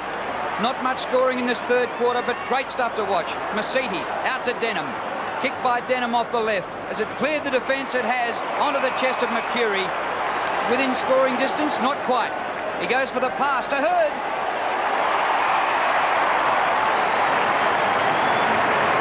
Well, some ordinary manning up there by the Tiger defence. A good play by the young fella for Essendon there, Mark Mercury, spotting Hurd. He just snuck in there behind the Richmond defenders, got away from his opponent and took that very safe chest mark. Excellent kick by Mercury. He's had a great night. He's had 8 shots at goal. He's now kicked 4 for.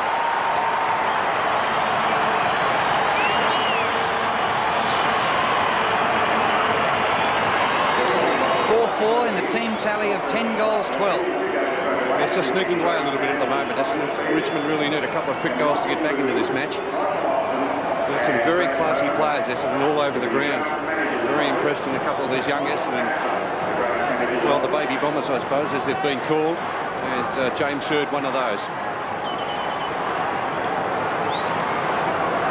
Well, at half-time, the statistics showed that Essendon 104 kicks to 81, 48 handballs to 31, 39 marks to 17. Really is a true reflection of the way that game went in the first half, and they've carried on in the third quarter. Young is pushed in the back there by Hills. And pretty strong looking Paul Hills now. So he's done a fair amount of weight work. Richmond need to lift around the middle of the ground. Young goes straight towards goal, in towards centre half forward. No mark taken off the pack by Knights. Always looks as though he's got plenty of time. Up towards Hogg. Naish is there. Can't get the hand pass away. Still on the bottom there. Wanganeen caught by Menegola. In goes Naish. Thompson. A real struggle for possession. Terrific stuff there by 5 or 6 players from both sides, and eventually Mark Thompson. Kevin Sheedy looking on, very, very serious. Not much different there with Sheeds. Chance for O'Donnell, kicks it clear. Out to a vacant wing area where Francis leads in the race for the ball. Onto him is Hills, and all Francis can do is just kick it in front of himself, and it goes over for a boundary throw-in. Richmond with some pretty ordinary individual statistics. They've had a couple of very high possession gatherers, but they've got a lot around about 6 and 7 possessions. Wanganeen, now Masidi, back to Hills, the youth of Essendon. They're really doing quite well. Here's a chance now for Schaefer. He was a little slow. Swooping on it long. Look at that pace. Poor kick. Falls short. Lees will clear. Lees clear. Ride out to left half back flank. Mercury and Maxfield. Ball goes over boundary throw-in. There'll be a big cheer in a minute, Robbo, when Dale Waitman comes on. Matthew Francis coming off for the Tigers. And there it is. The Richmond veteran on for his first taste of football in the 1993 season. Philandia are about to come on for Essendon. Naish goes off the ground. Centre of the ground. Wanganeen, a couple of touches in the last minute. He'd been quiet for the first 6 or so minutes of this term after a brilliant first half. Mercury, terrific pickup. Back to Long. Pops it up pretty high. Ooh, down goes free. Buick grabs it off to Kransberg, and he bounces it through. Goal to Kransberg.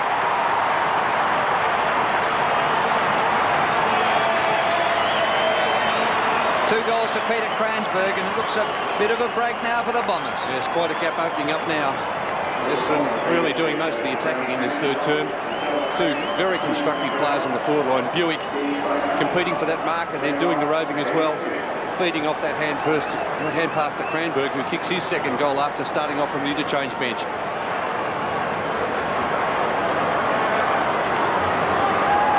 Well, I don't like to say it, but the floodgates, gee, they're just opening up ever so slightly.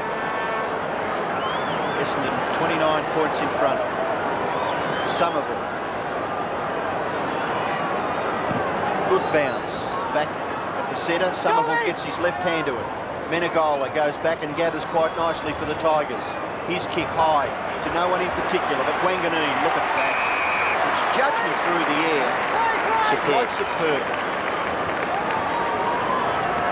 Difficult task for Waitman to come onto the ground and play in the forward pocket. A man who's handling the ball so beautifully is Wanganeen. Chris Danaher away for Denham. Denham's kick up to a vacant right half forward area where Howard marks, takes the ball rather. Hand pass away for Campbell. Campbell now. His kick back near the centre. Harvey again pretty strong. No. Could be against Harvey. He threw the arm back, Robbo. Burn. Well, are you allowed to do that, are you? I think that's a sympathetic free kick. Really. Oh, okay. The umpire was right on the spot. Here he is, takes the mark. Waitman right behind him. Severe pressure, he just threw that arm back. Well, you might be right, Rob. I think the Richmond guy holding him up, that's all. And he's entitled to probably shrug the guy off. Actually, it looked worse in that first instance, I thought. Manton looks as though he's recovered from that finger injury. Up at half forward now for the Tigers. O'Donnell wins the punch away. Naish going all right this third quarter. High ball short of the 50. Harvey charges at it and takes it on the chest.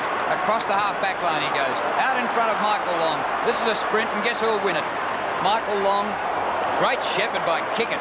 Really got rid of his opponent. And the kick by Long is superb, and Somerville on all fours takes the mark. Kickett was heading for the interchange when he effected that shepherd there. Somerville, 2 possessions for the night. On the bounce to Buick. On the 50. Kick one from here earlier. He goes again. And can't repeat the dose. Yeah, Derek Kickett going off the ground. Philandia coming on for the Bombers. 5 goals straight the margin. Enormous depth at Essendon, haven't they? You know, when you can take players like Kickett off the ground, Alessio sitting on the bench. Breeman kicks it to himself and then kicks it really long out towards the wing. Taken by Denham.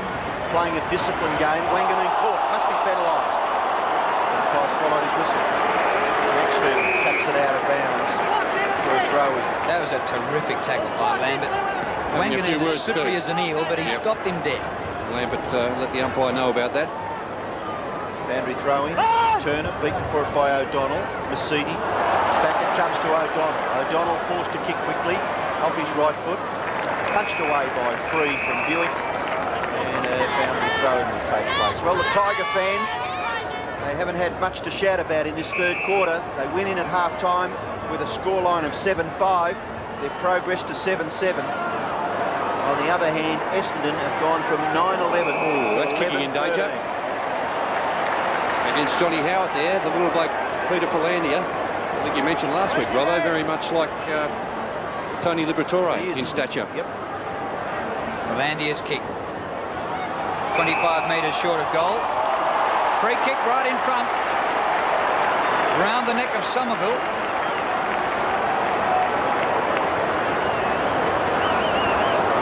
Well, this will make the margin 6 goals. And you can't see the Tigers getting back from here.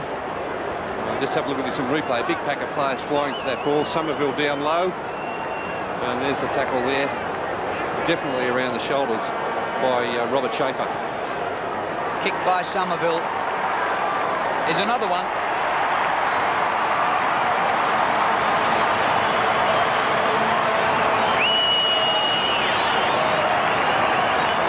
So the margin's 6 goals and Richmond have only kicked 7 so far. Yes, and Richmond only kicking 2 behinds in this third quarter. The lead up to this goal and the free kick to Somerville. Big pack of players flying there.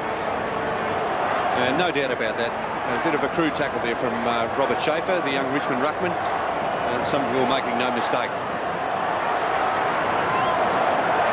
12-13 to 7-7.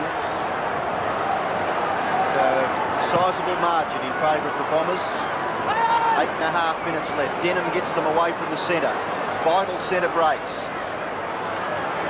Howard, good bump by Hill. Oh, Robbo. Well, what's wrong with that? Well, I thought it was a fair bump, but umpire saw it as a free kick. Howard, Schaefer, back to Howard, up to the half-forward region. Have a guess who's got it? Gavin Champion. It's, I suppose it's thrown around pretty loosely. The term's used pretty loosely, champion, but this bloke at 19 years of age has to be one already. Very, very well balanced. Bremen, short kick, Wakeman, good gather. Off to Turner. Turner's kick, marked by Herneman. Now the Tigers, if they're to have any chance in this game, Herneman must kick this goal. 7 3/4 minutes left in the third quarter as Jackson prepares to come back onto the playing arena. Wayne Herneman. It's kick 1. Beautiful kick in the second quarter. That's not bad either. It's kick 2.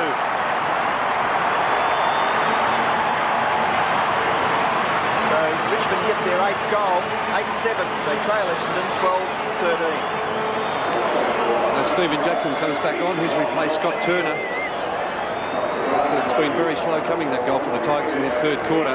Wayne Herneman, he kicked a goal from a similar position in the second term, same side of the ground. He looks to be a pretty good prospect for the Tigers.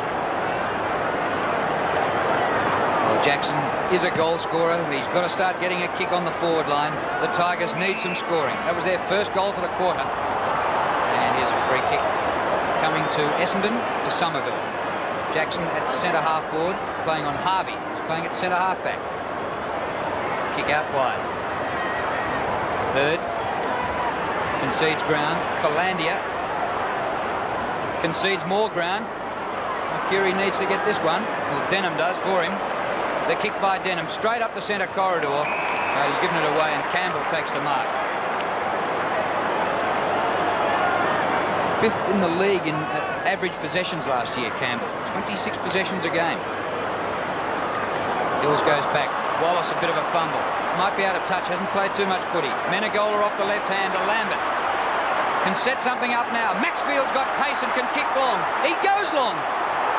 Didn't quite make it. Thompson gets back there. And Thompson, experienced campaigner, takes his time and kicks it wide. to right half back where it's gathered nicely by Long. Long's kick, nearly marked by Spawn. Beautifully roved there by Philandia. Philandia's kick to the 50-metre line, no mark taken. Kransberg beaten for it by Schaefer, dispossessed by Mook. Oh, Barry Young, you're only centimetres away, son. The kick in towards half forward for Essendon. Back goes Chris Danaher. Campbell, who's got it? Danaher. Buick can't get clear. That's a little high. Barry Young a little fortunate. There was one low and one high. He did duck down when he saw the tackle coming, I think, Buick. The umpire may have taken that into account. But the lucky man out of that incident, just slightly before that, was Mercury, when Young just missed him. My word. Richmond get out of trouble. All Lees' fumble. Took his eyes off the football just for a second or three. Now Bremen.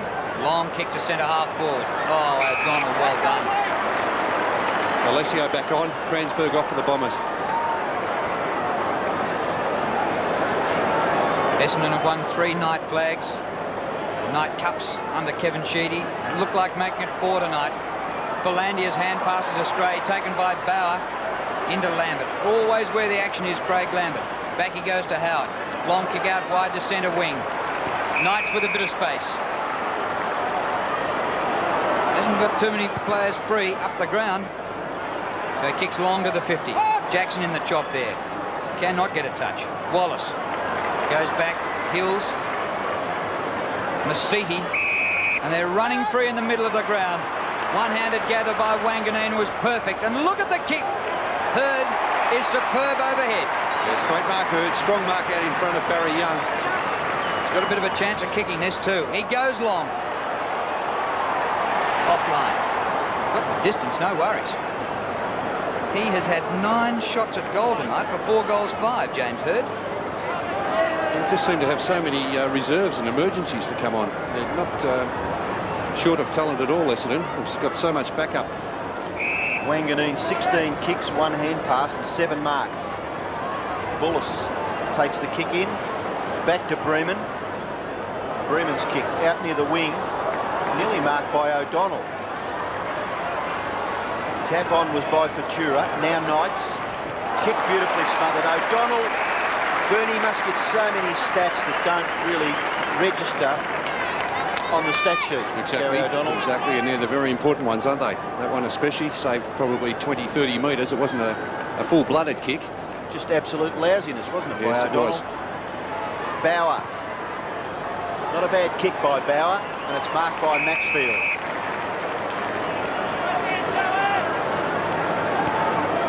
Just 3.5 minutes to go to 3/4 time. Like to finish with a couple of goals, the Tigers. Hills caught in Menegola's tackle. Comes to Wallace, who kicks out of bounds on the full. Out before he kicked it, I think. Yes, Wallace appealing for that, but gee, it looked a line ball decision there, wasn't it, Robbo? Could have went either way. Well, you've got to give the boundary umpire the chance there. He was right on the scene. 31 points the margin. Jackson in ruck. To Waitman. He balks, finds Naish. 55 metres out, Chris Naish. Nobody back there. It bounces. Oh, just touched on the line. Manton, you did well there, son. I reckon when the kick left the boot, there was nobody within 20 metres of the goal line, so he's done well. Amazing how he got back there. Well, only registers as a behind for the Richmond, unfortunately for them, and Essendon through O'Donnell. Get the ball back near centre wing. Well, Gary O'Donnell, he covers a lot of territory in a game of football. He's had 13 kicks and 4 hand passes. It's just part of the ground that's been resurfaced there. The ball going out of bounds just near the batting mound when they play baseball here. They resurfaced actually the pitcher's mound and the batter's mound. Here's Naish for Richmond. Lovely little kick, finds Knights. Must get something out of this, the Tigers. Knights go straight towards goal. And Thompson attacked it. Jackson gathered it nicely. Herneman back to Jackson. Got to kick a goal, Jacko. And he hits the post. Well, no luck for Richmond. Jackson only 30 metres out directly in front. Kevin Sheedy running a message down to Brian Wood on the boundary line. Well, now the margin is under 5 goals. And with still 2.5 minutes to go to three-quarter time, Richmond could get a couple, might be very handy. Menegola did well to stretch the hamstrings and get to that one. Kicked a very important goal in the semi-final match, Todd Menegola. Won the game with 20 seconds to go. Yep. Well, if you can kick this and bounce it back in the centre with 2 minutes left, who knows?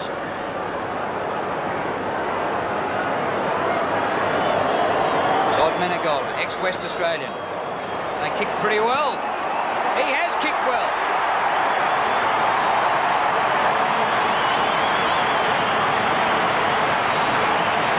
Well, who knows? 12-14 to 9-9. That's the margin now, 23 points. They're close enough if they're good enough, the Tigers. It's really been one-way traffic in this third term. A great kick from Menegola from about 55 metres out.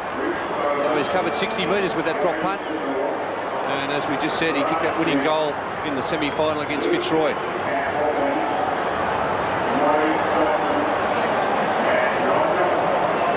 Well, Johnny Northey, I'm sure he'd be wishing that they could get maybe another goal before three-quarter time. They trail by 23 points. Just under 2 minutes left.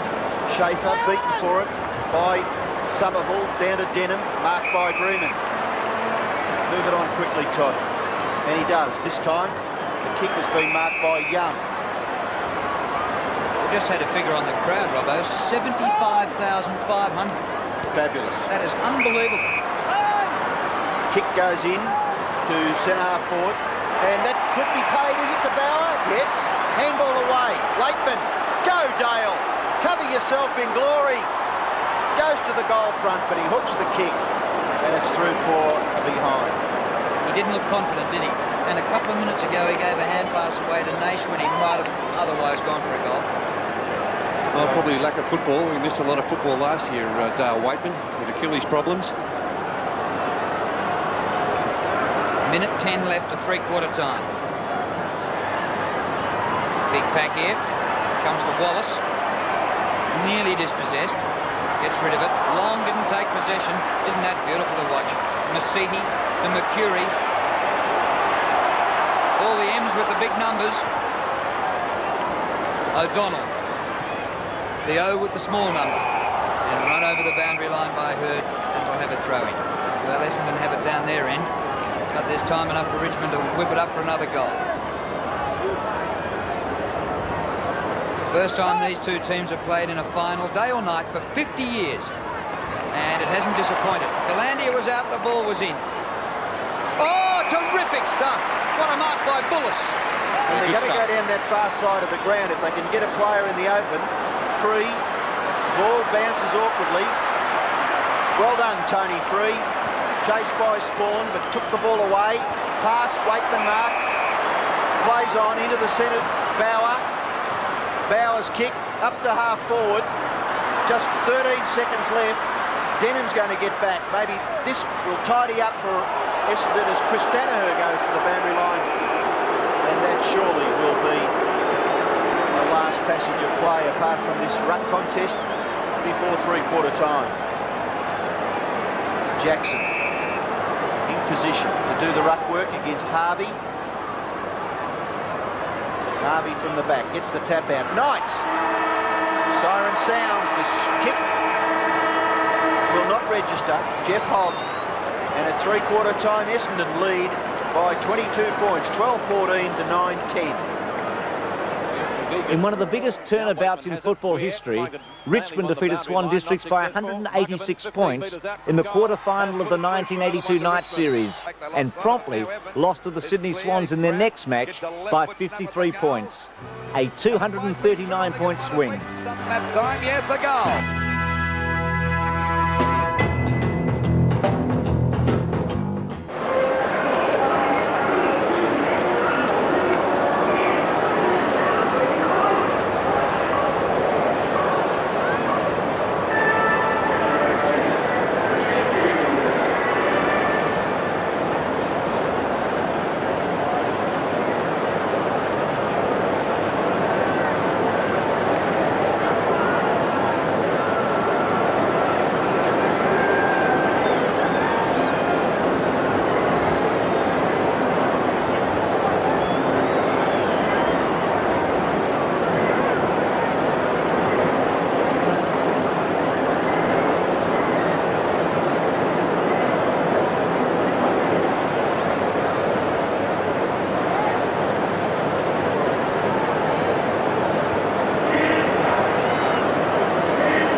Bombers are smooth as an handset jet at the moment, continuing to outscore Richmond in the third quarter. They lead now by 22 points, 12-14 to 9-10. The AFL season round 1 commences next Friday, and it should be a ripper game to start proceedings. Footscray takes on Collingwood. Quickly down to the boundary line. Here once again is Jared.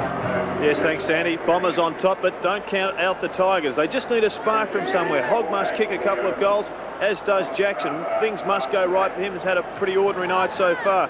Key to it, of course, is to win the ball out of the centre. And the thing that has been missing slightly from the Tigers game has been that gang tackle and pressure. The Bombers have taken over in that department, but don't be surprised if the Tigers show everything out and kick a couple of goals on the trot this quarter. And they come back. Here's Peter McKenna, Don Scott and Peter Landy. 75,553 at Waverley for the Foster's Cup Grand Final. The final quarter, and the Tigers need that spark to ignite them pretty quickly. Maxfield up towards Knights and Buick, two players who really starred for their respective sides tonight, and both in line therefore for the Michael Tuck medal. He's like tunnel ball out there. Nobody can pick it up. Wanganeen, he's been a start too, gets a push in the back. At least we thought so. The umpire didn't. Chris Danaher. Wallace. Philandia. Tackle. Did he have it? Whistle goes. Peter Philandia will take the free kick. Philandia from left half forward. Decides to centre it. Some tall timber needed down there. Play on call from the umpire. Long. Magnificent skills. To Hurd. Tackled. Drops the ball long off the ground and rushed through by Bullis for one behind. The umpire says all clear. First score of the final quarter. Well, you've got to be adaptable in this Essendon side, and Darren Buick playing on the half-back line. Knights is on the half-forward line for Richmond. Those two are immediate opponents. Well, Mark Matura back on the ground. A shocking kick straight to Spawn. Spawn straightens up, but he's missed, and Essendon have let Richmond off the hook with some of their kicking tonight. That was a bad kick by young Mark Matura. But only 4 goals a margin. They're not out of it, Richmond. Essendon have certainly been the better side. As Gerard Healy said at three-quarter time, that gang tackling has been missing from Richmond. They just don't seem to have had that same enthusiasm. Here's a good mark to Schaefer at half-back. Gives it on to Maxfield. They need a couple of quick goals to really spark them. Half-forward. Buick races back onto the left foot. Darren Buick, he's been a dangerous player. To centre wing, Chris Danaher, hand pass to David Grinbold to the half forward line. The race is on. James Hurd versus Paul Bullis. Hurd a little bit more pace. Bullis, is that in the back? No, it's not. There'll be a throw in about 30 metres around from the Bomber goal. James Hurd, he's been brilliant tonight. 4 goals, 5, Pete. Yep, been an excellent player, and very strong overhead. Some promising young players, the Bombers. As I said earlier, they seem to have come out of nowhere, these players. Now there's a kick around the boundary line by Chris Nash and over the line. And Kevin Sheedy, well, he's been through this many, many times, both as a player. 251 games for the Tigers. Yeah, great player too. And as a coach, of course, has led the Bombers to a couple of premierships. Now Alessio versus Schaefer. The ball hits the deck. Peter Philandia. Now it's Grinbold, former South Australian, to half forward. The dangerous Michael Long, clever hands. He gets it to Gary O'Donnell, the long bomb. He has just missed. Certainly in good form, Essendon. Amazing thing about tonight's game, Peter, is a number of long scoring shots that have actually made the target, whether it be point or goal. They're letting them go from 50 metres, and they're making the distance quite easily. Especially at that end. Well, on both sides are doing it. Schaefer makes a lead. The Patura's kick. Danaher underneath it. Alessio punches on. Spawn pounces on it. Kicks it back across his body. Wallace, good attempt to mark. Patura, safe in defence, kicks to centre wing, marking contest out there. Nothing for it. Yes, there is something for it. Be a free kick going Richmond's way, or in the back, I guess. And Bauer will take it. He started on the bench for the Tigers. Boy, they need something to happen quickly. Young kicks up to the edge of the square. Big pack of players, and they all misjudge that. I don't think it's being held. advantage Richmond's way. Yes, going Knights. And Knights could kick this one. Going pretty close. I think he's put it through. He has. That's what they wanted. The Tigers roar again. So Knights kicks his first goal, his first score for the night, 10-10, and the difference got only 19 points. Well, it all came through a free kick. I'll show you the free kick. It's to the men in goal. I see Grenbold holding on left of screen. Advantage played. Knights, really no pressure at all. Well, that was just what the doctor ordered, a goal to Matthew Knights. Dean Wallace has gone off too, Peter, in that break, and Kransberg's come on. Wallace is playing on the forward line. Well, can they get the next one? Good tackle by Lambert. He's off and running, but in the meantime, the umpire had called for a bounce. But a little bit more urgency. There's an excited young lady. But a lot more urgency about Richmond now. They realise they've got to give it absolutely everything in this final term. It is a grand final. It's a tunnel ball job. Off the ground by Maxfield. And Knights has marked it half forward. Handball wide. Naish picks it up. He's trying to get onto the right foot. 50 metres out. Chris Naish goes for home. And it is forced through for a behind. Matthew Knights might have been better off getting onto his own left foot there and having a long ball. Nations kicked 1-4, and 3 of those behinds coming in the second half. Thompson to kick in. Severe knee injury a few years back now. Sidelined him for about a season. Crowd certainly giving him the hurry on. Not worrying him. Starts again now. Thompson kicks in. Grenbold underneath it. 2 Essendon players are there. Good mark. Taken by Manton ultimately. Buick. Gee, he's been good tonight. So in defensive 50-metre line. Kicks to the circle. None can take it. Spawn is there. Young gets there first. Onto Bauer. Fear of Mercury. Out the half. Oh, magnificent mark. Has he played a great game.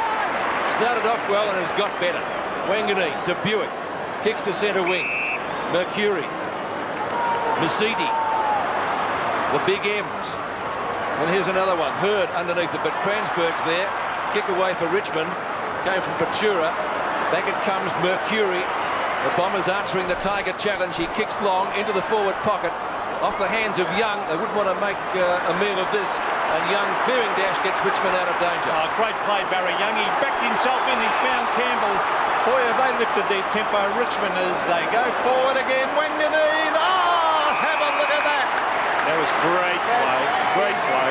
Championship skill, that. Fantastic, Wanganeen. And he found Harvey. Gee, reads the play well. Wanganeen as the kick from Harvey finds Glenn Manton. Manton on centre wing brings it in towards half forward, and Mercury marks. And he's a good young talented player also. He's way out halfway between centre wing and half forward. Mercury to the half forward line. Some pushing and shoving going on, but a mark paid to Mark Patura. Well, free kick, I'm not quite sure. I agree with the pushing and shoving you mentioned, Pete. There was plenty there. 14 3/4 minutes left in this match. Big punch away from Harvey. Back up towards the edge of the square. O'Donnell overruns it. Denham's tackle and Lambert ineffective. The Richmond star gets the hand pass out to Naish. Too far out to score. Runs through centre wing. Naish long raking kick up inside 50. Herneman. Mark, no mark and no free kick. Waitman, was he leg? He started on the bench. Farms out a hand pass. 2 of them could take it. Campbell kicks a goal and gets it.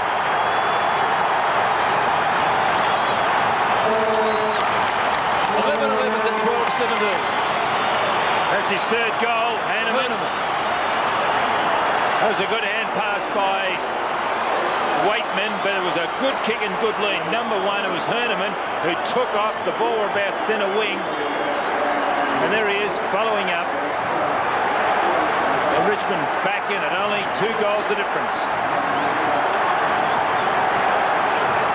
It was Herneman, the goal kicker. He's kicked 2 in this half. He's kicked 3, and Richmond are back in it. 12 points the difference, Pete. 14 minutes to go. Wayne Herneman has kicked 3, and the Tigers are lifting. And centre of the ground, Grenbold, a quick kick. Tony Free and Michael Long. Free used his body, goes to ground, kicks it quickly. They're desperate. Look at the tackling of Richmond. Barry Young. on the left foot to the half-forward line. Let's see what can happen. Hogg and Knights at the back. Here's Buick, a quick kick. Yeah, Look at the pressure on, now. the pressure's on. You've hit the nail on the head there. Done the pressure right on the hurry kick. Has gone straight to Nathan Bauer. Bauer to the half-forward line. Jeff Hogg at the back. Matthew Knights also. Should have gone for the ball, Hogg. Players go to ground. And look at that smother by Menegola. I don't care what or who you are, Peter, when the pressure's on, Darren Buick's got a lot of composure and all that, but we saw him, that quick kick. I don't care who it is. If you can maintain pressure, anybody can maintain pressure. You really do bring good players down a level. 13.5 minutes left in the match now. O'Donnell used to the pressure of grand finals, and you can see by that educated kick straight back over the boundary line from Gary O'Donnell. Pete, there's still just over 13 minutes to play left, so plenty of time. But a great finish, as it was when the Tigers tackled Fitzroy. It went down to the last kick of the night before Menegola finally put one through. We were looking at extra time then. Didn't eventuate, nor won't be extra time tonight perhaps, but O'Donnell, gee, that wasn't Only a free kick. He dropped the mark. Could have been a bit high by Nash. All he had to do was drag his jumper. If it wasn't a mark, could have been holding the ball. I think he was appealing for holding the ball, actually, the Richmond player. So a bounce inside 50, right half forward. Manton jostles. Wins the tap down. Campbell, high kick. Barely travels the required distance. Player dragged down there at Wanganeen. No free kick for it. Knights and Buick, the two stars. Buick looking for a free kick. The interesting thing, it was Mark Thompson that cleared from the goal square. He put his body between Herman and the ball and got it away. That's experience and that's strength. Boundary throw in, close to centre wing, just on Richmond's attacking side of centre. Jackson does battle with Manton. Jackson wins it with the hand pass, not a good one. Might be a turnover here. Northey wouldn't be happy with that. Lambert racing for it. The boundary line will suit Richmond, I think, before Young can get there. And Essendon, though, making about 30 metres this time to throw in right in the middle of the interchange area on centre wing. Well, full marks to Richmond, because really for 3 quarters they have not played well. They've lifted a cog here. Socket off the ground by Campbell. Grenville caught with it. Loses the ball in the tackle. Strong tackling by Lambert. In goes Chris Danaher. A quick hand pass in close. Here's Mercury. He goes to ground. Gets in a hand pass. Mercedes in towards half forward. A one-on-one contest. The ball hits the deck. Ventura backing himself, and he's got to soccer it off the ground. Here's Tony Free. He tries to boot it. Free kick. Holding the man. Will go to Tony Free at half back. Free, a tough, hard, rugged player. Bremen is a long kick. He's got to kick it. Oh! Free gets in a hand pass. Bremen is a long kick. He must use that kicking skill. Here's Mercury. Mercury looking for a hand pass inside. The run races on for the ball. Mercedes again. Mercedes caught with the ball. A great tackle. Umpire called play on. And what will happen here? Another free kick to Richmond. And they're being rewarded for persistence. Wanganeen's gone on to Herneman too. They've taken Thompson off, who's a little bit slow on Herneman. Chura's kicked it, but it's going to come back. Clock stands still, 11.5 minutes to go in the match. And Thompson's moved on to Waitman. Telling Howard where to kick at Bremen. And he does, out to Barry Young, who's certainly lifted in this last quarter. He's got to get around Mercury. Does that, ultimately, kicks to half forward. The target was Nash, but the ball taken over the boundary line for Essendon by David Grenville, and it'll be thrown in 80 metres from goal. Derek Kickett warming up for Essendon. He's about to come on. 12 points the difference. Harvey and Jackson. One by Harvey. Menegola. Campbell. Right on the boundary line. He was out. The ball was in. O'Donnell in front. Can't mark. Now a chance for Richmond. The Flea. One-on-one contest. Knights are just too far underneath it. Couldn't take the mark. Buick, great pressuring. And finally wins out. That was excellently done as he got it away from Wayne Herneman. Bauer. And the Bomber defence tries to tie it up and does it successfully. 65 metres from goal. Well, that's twice. There's Derek Kickett coming onto the... Well, he's about to come on. But twice Dale Waitman at the end of the 3rd term and in this term has broken away, and no forward has run at him for the easy chip pass. That could be very costly in the context of this game. Here's Campbell. Good play. Bauer sprints clear. 40 metres from goal, and Nathan Bauer has kicked it across his body and through for a behind. Talandia coming off and kick it on. Now his first score. Good handball by Campbell to get it across to Bauer. O'Donnell goes in short. Moves over Long. Played a great game again, Michael Long. Left half back. Thought he was trying to find Kickett. Might have been better leaving it for Kickett, Sean Denham. We had 3 players there. Essendon. Gee, if Richmond get the next goal, it'll be on, won't it? They're the biggest Tiger roar in 10 years. Jackson with Harvey. Lambert. Harvey a second chance and a third. Finally shuffled out of the pack. Waitman, will he gather it just inside the boundary line? He does. Beautifully done by the Tiger veteran. Oh, superb. The skills are still there. Campbell, can he kick a goal? 65 metres out, goes goal! And has kicked only a behind. Gee, there's some long kicks at goal tonight. Wasn't that well done by Dale Waitman? That was just fantastic stuff. Also good play by that man, number 9 on screen, Campbell, because there was nobody up at the goal square. He had to go long. Yeah, but no, but where is the forward? That's because they're running down the ground to get involved in the play. The forward ought to be back in the square when the player's coming forward. He should be able to lead and chip it into him. It's an easy goal. But poor forward work by Richmond. It's happened 3 times. Gary O'Donnell to kick in. 9.5 minutes left in the match. Alessio and Schaefer. And O'Donnell goes short. He finds Denham. Speaking of short, Denham marking just up from the back pocket. Sean Denham. Pressure on the Bombers. Jackson. Mark to Jackson. He's got some ability. And give Jackson his due. He's had his poor night, but in this term, he has really lifted. He brings it in towards centre half. What is an easy mark coming up, I think. No, the mark is dropped. The dangerous player is Waitman. Now he chips it across. Will this be a mark? Again, that poor forward work. Should have been a gimme. As Wanganeen takes it on the boundary line. Chips it around, and he has found Ridley. But that was too easy for the Bombers when Richmond were in control of the ball. Might be a crucial turnover too. Young underneath it. Bullis tries to fist it towards the boundary line. In the meantime, has given away a free kick. We didn't give credit to O'Donnell. O'Donnell chipped in there. Herneman was going to take an easy chest mark from that kick from Waitman. Yeah, but it was good play by O'Donnell to get his fist across. Yeah, but the kick was a poor one by Waitman. Well, what else? Well, Herneman was going to mark the thing had he have not got O'Donnell got his fist to it. Somerville gets his boot to it. Just over 8 minutes left in this match. Kickett tries to fist it clear. Knights is there. Over to Breman. Menegola in front. Knocked away by David Grenville. Back to Campbell. And now the Tigers are going to get clear. Breman, who's been solid all night, the former West Coast Eagle, kicks down towards half forward. Marking contest down there. The ball spilt. Out in the front is O'Donnell. And that's a fine mark. Sean Denham, the former Geelong Rover. Denham at midfield to put Essendon into attack. Looking for Kickett. He's recovered from injury. Kickett spears the pass into Kransberg at left half forward. Too easy, not tight enough, Richmond. Oh, look at this. Bad manning up. Markle free kick. That should be right on the goal square. But that's what I'm trying to say. At the other end of the ground, it did not happen when Richmond had a because the Essendon defenders know what it's about and they will man up. Ridley. Everybody was behind on the Richmond side as that ball came down. Todd Ridley kicked 2 goals, both in the first quarter. I think he might have hooked that one. We're waiting the goal umpire. And he has done, so 1 behind. His tally for the night is 2 goals, 2. That's his first score of the second half. 79 plays 90. 11 points the difference. Plenty of time for Richmond if it's good enough. Just over 7 minutes left in the match. Patura to bring the ball back. Schaefer makes a lead. Alessio goes with him. Here, Bullis. Good mark. Great grab. Was it ever? He's a goer, this fellow. There's not much polish about him. Paul Bullis.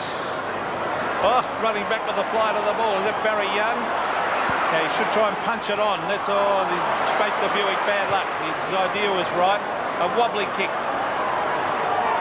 to centre wing, and a tired-looking Todd Menegola goes after it. 6 3/4 minutes of play left in this match. You've got to get another goal quickly, Pete. Well, they had their chances, didn't they, at the other end? 11-13 to 12-18. They get the next one. Will be on for Young and Old. Somerville takes front position. Barry Young, cleverly done. Todd Menegola showing a lot of skill on the left foot. He brings it to centre wing. At the back, Wakeman, 2 bites of the cherry. Well done as it comes to Knights. That's from Jackson. Matthew Knights around the corner to the half-forward line. The one-on-one contest. Good play, Gavin Wanganeen.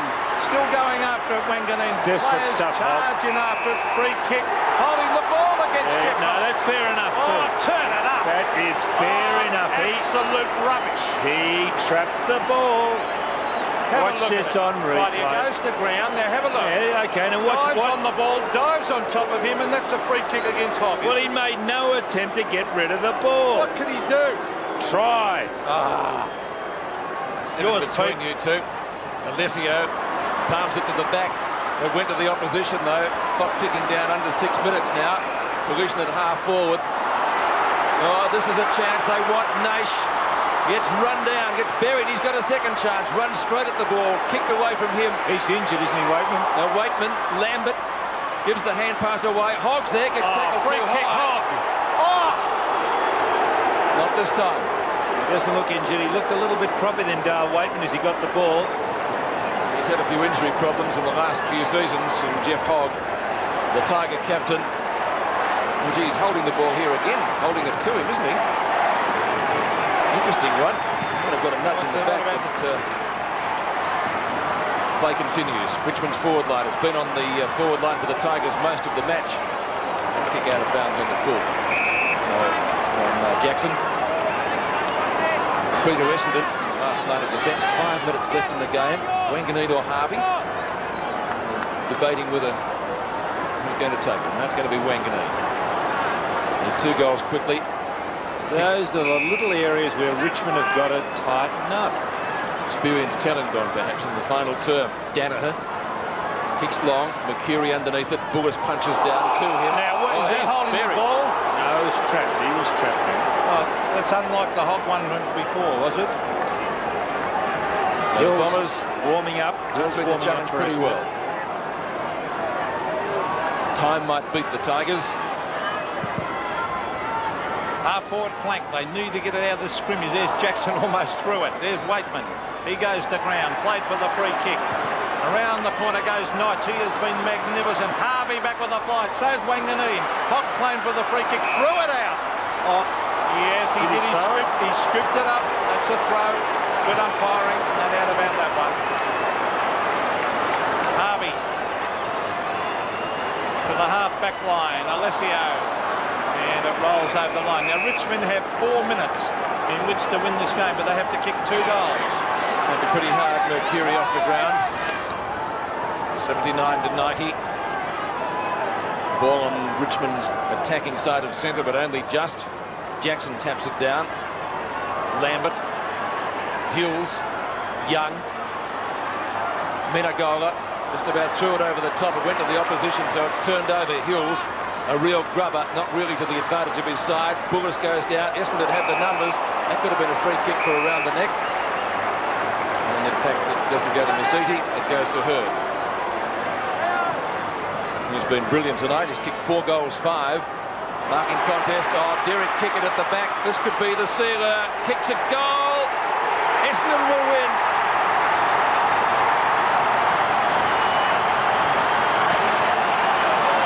Kickett kicking his first goal of the night, and it will be the one that buries the Tigers.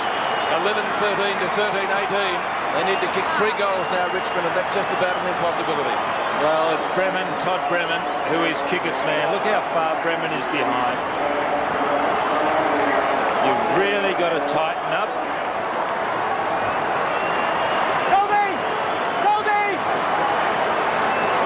Well, a very relaxed-looking Kevin Sheedy. They were under enormous pressure there for a few minutes, but the Bombers have hit back after that goal by Kickett. Well, 17 points the margin now. Very, very difficult for Richmond. They've been valiant in this last term. There's Hurd. Oh, clever little kick by Hurd. Grenbold goes, no, it's Hills going to ground, and he's got a free kick. Paul Hills.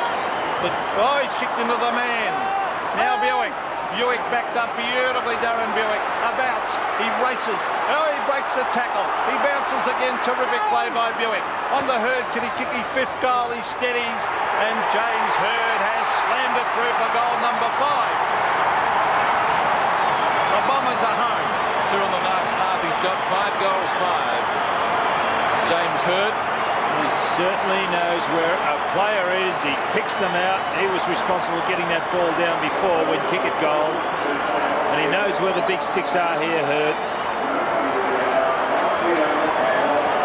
Just the one step straight through the centre. A youngster with a great future.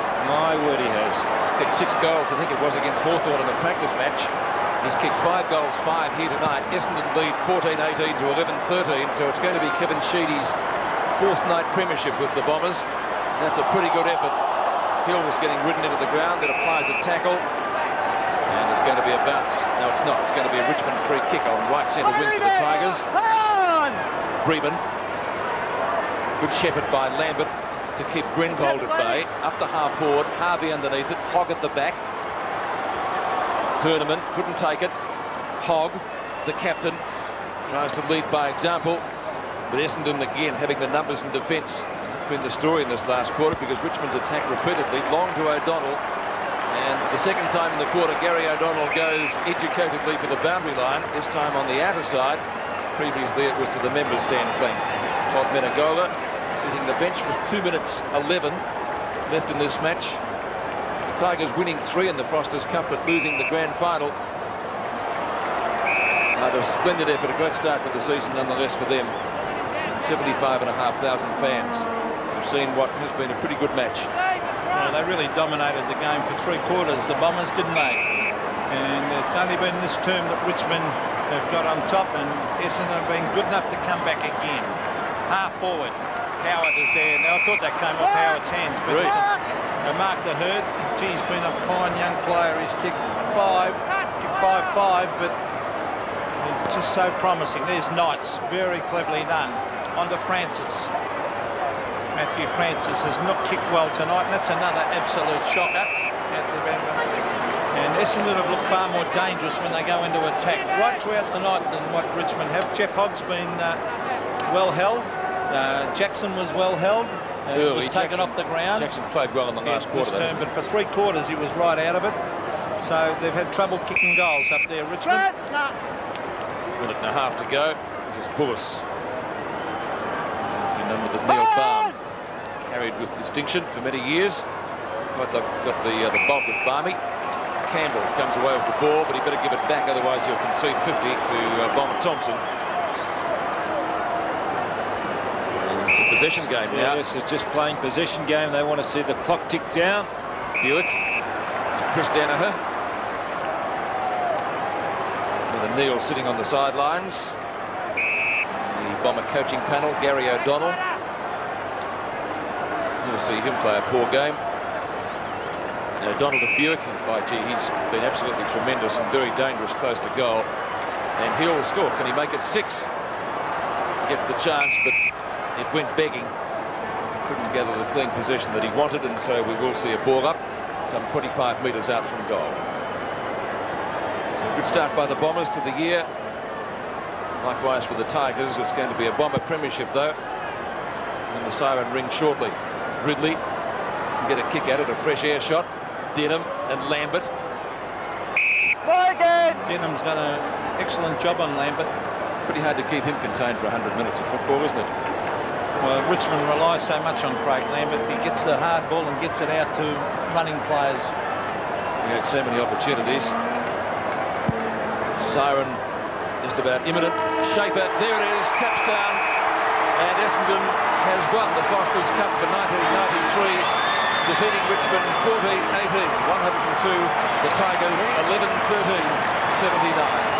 Maybe mixed feelings for Kevin Sheedy against his old team. He played 251 games for the Tigers, but of course with Essendon he's now won his 4th night premiership and a thoroughly deserved one tonight against a team I'm sure, Pete, is going to be one of the real improvers for 93. Yes, full marks to Richmond there. They are the happy Bombers. They were the form side of the night competition, or the Foster's Cup competition, I should say. Full marks to Richmond for coming back so hard, making a contest in the last term. There's a disappointed Dale Waitman. He actually lifted them when he came on the ground. Good effort by the captain, but at the end, Essendon far too good. The Bombers, at the end of the match, have won 14 goals, 18, 102 for the Tigers, 11-13, 79.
Essendon are the Foster's Cup champions for 1993 as we go down now for the presentations with Mike Williamson.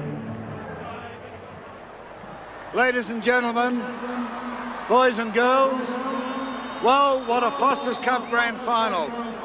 In front of a record crowd, I think first of all we should thank the Tigers, Richmond, for such a spirited performance. Well done, Tigers.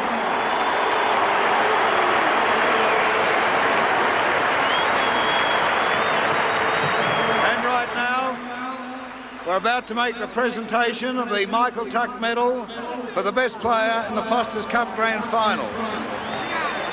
To make that presentation, would you welcome a legend of the game, former Hawthorn champion, Michael Tuck. Give him a big welcome.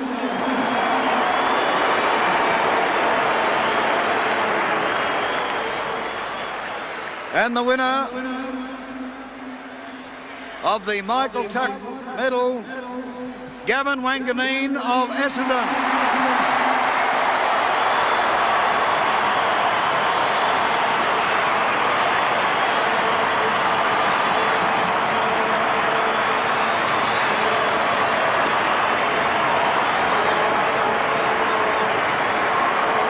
Stay there, Gavin.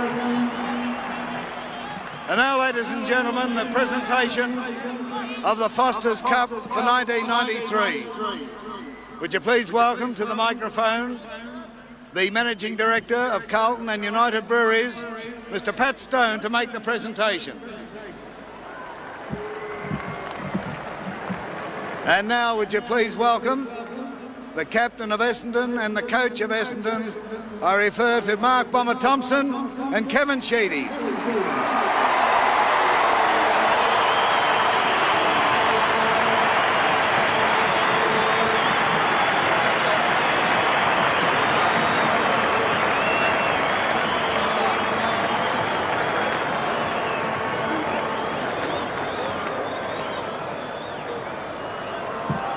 Ladies and gentlemen, what a fantastic game, what a fantastic crowd. Well done to Neville Crowe, John Northey, Jeff Hogg and everybody at Richmond for getting this far and having a fantastic game. They can go one further next year. Well done, and CUB's congratulations to David Shaw, Kevin Sheedy, Mark Thompson and everybody at Essendon for winning the Foster's Cup 1993.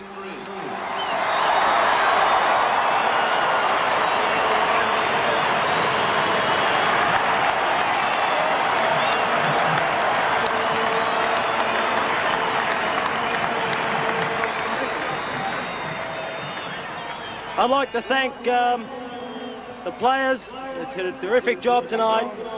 I'd like to also thank Richmond. There has to be a winner and there has to be a loser, and that was Richmond tonight. I'd like to say thank you to the club. We've really developed a lot of young players and they're going to be great for our future. And last of all, I'd like to thank all you Essendon supporters.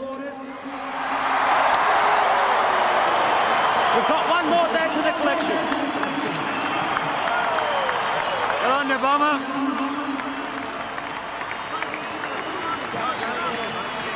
And I guess you Essendon fans would like, and Richmond fans, would like to hear from the coach, Kevin Sheedy. Would you? Go on, Sheeds. Well done, the Baby Bombers came through for you. I'm very pleased with the way the club have really worked hard and developed a group of people off the ground to give these young players the opportunity to advance as quick as we can help them. And it's been a great decision over the last 12 months regarding our coaching structure. We realise that we're in for a hard game tonight. The mighty Tigers out there, congratulations on their great effort too. And probably, well, I was pleased to play Richmond because I know the two great clubs represented the Foster's Cup in this match tonight. Thank you very much. Kevin, before you go, give us a smile.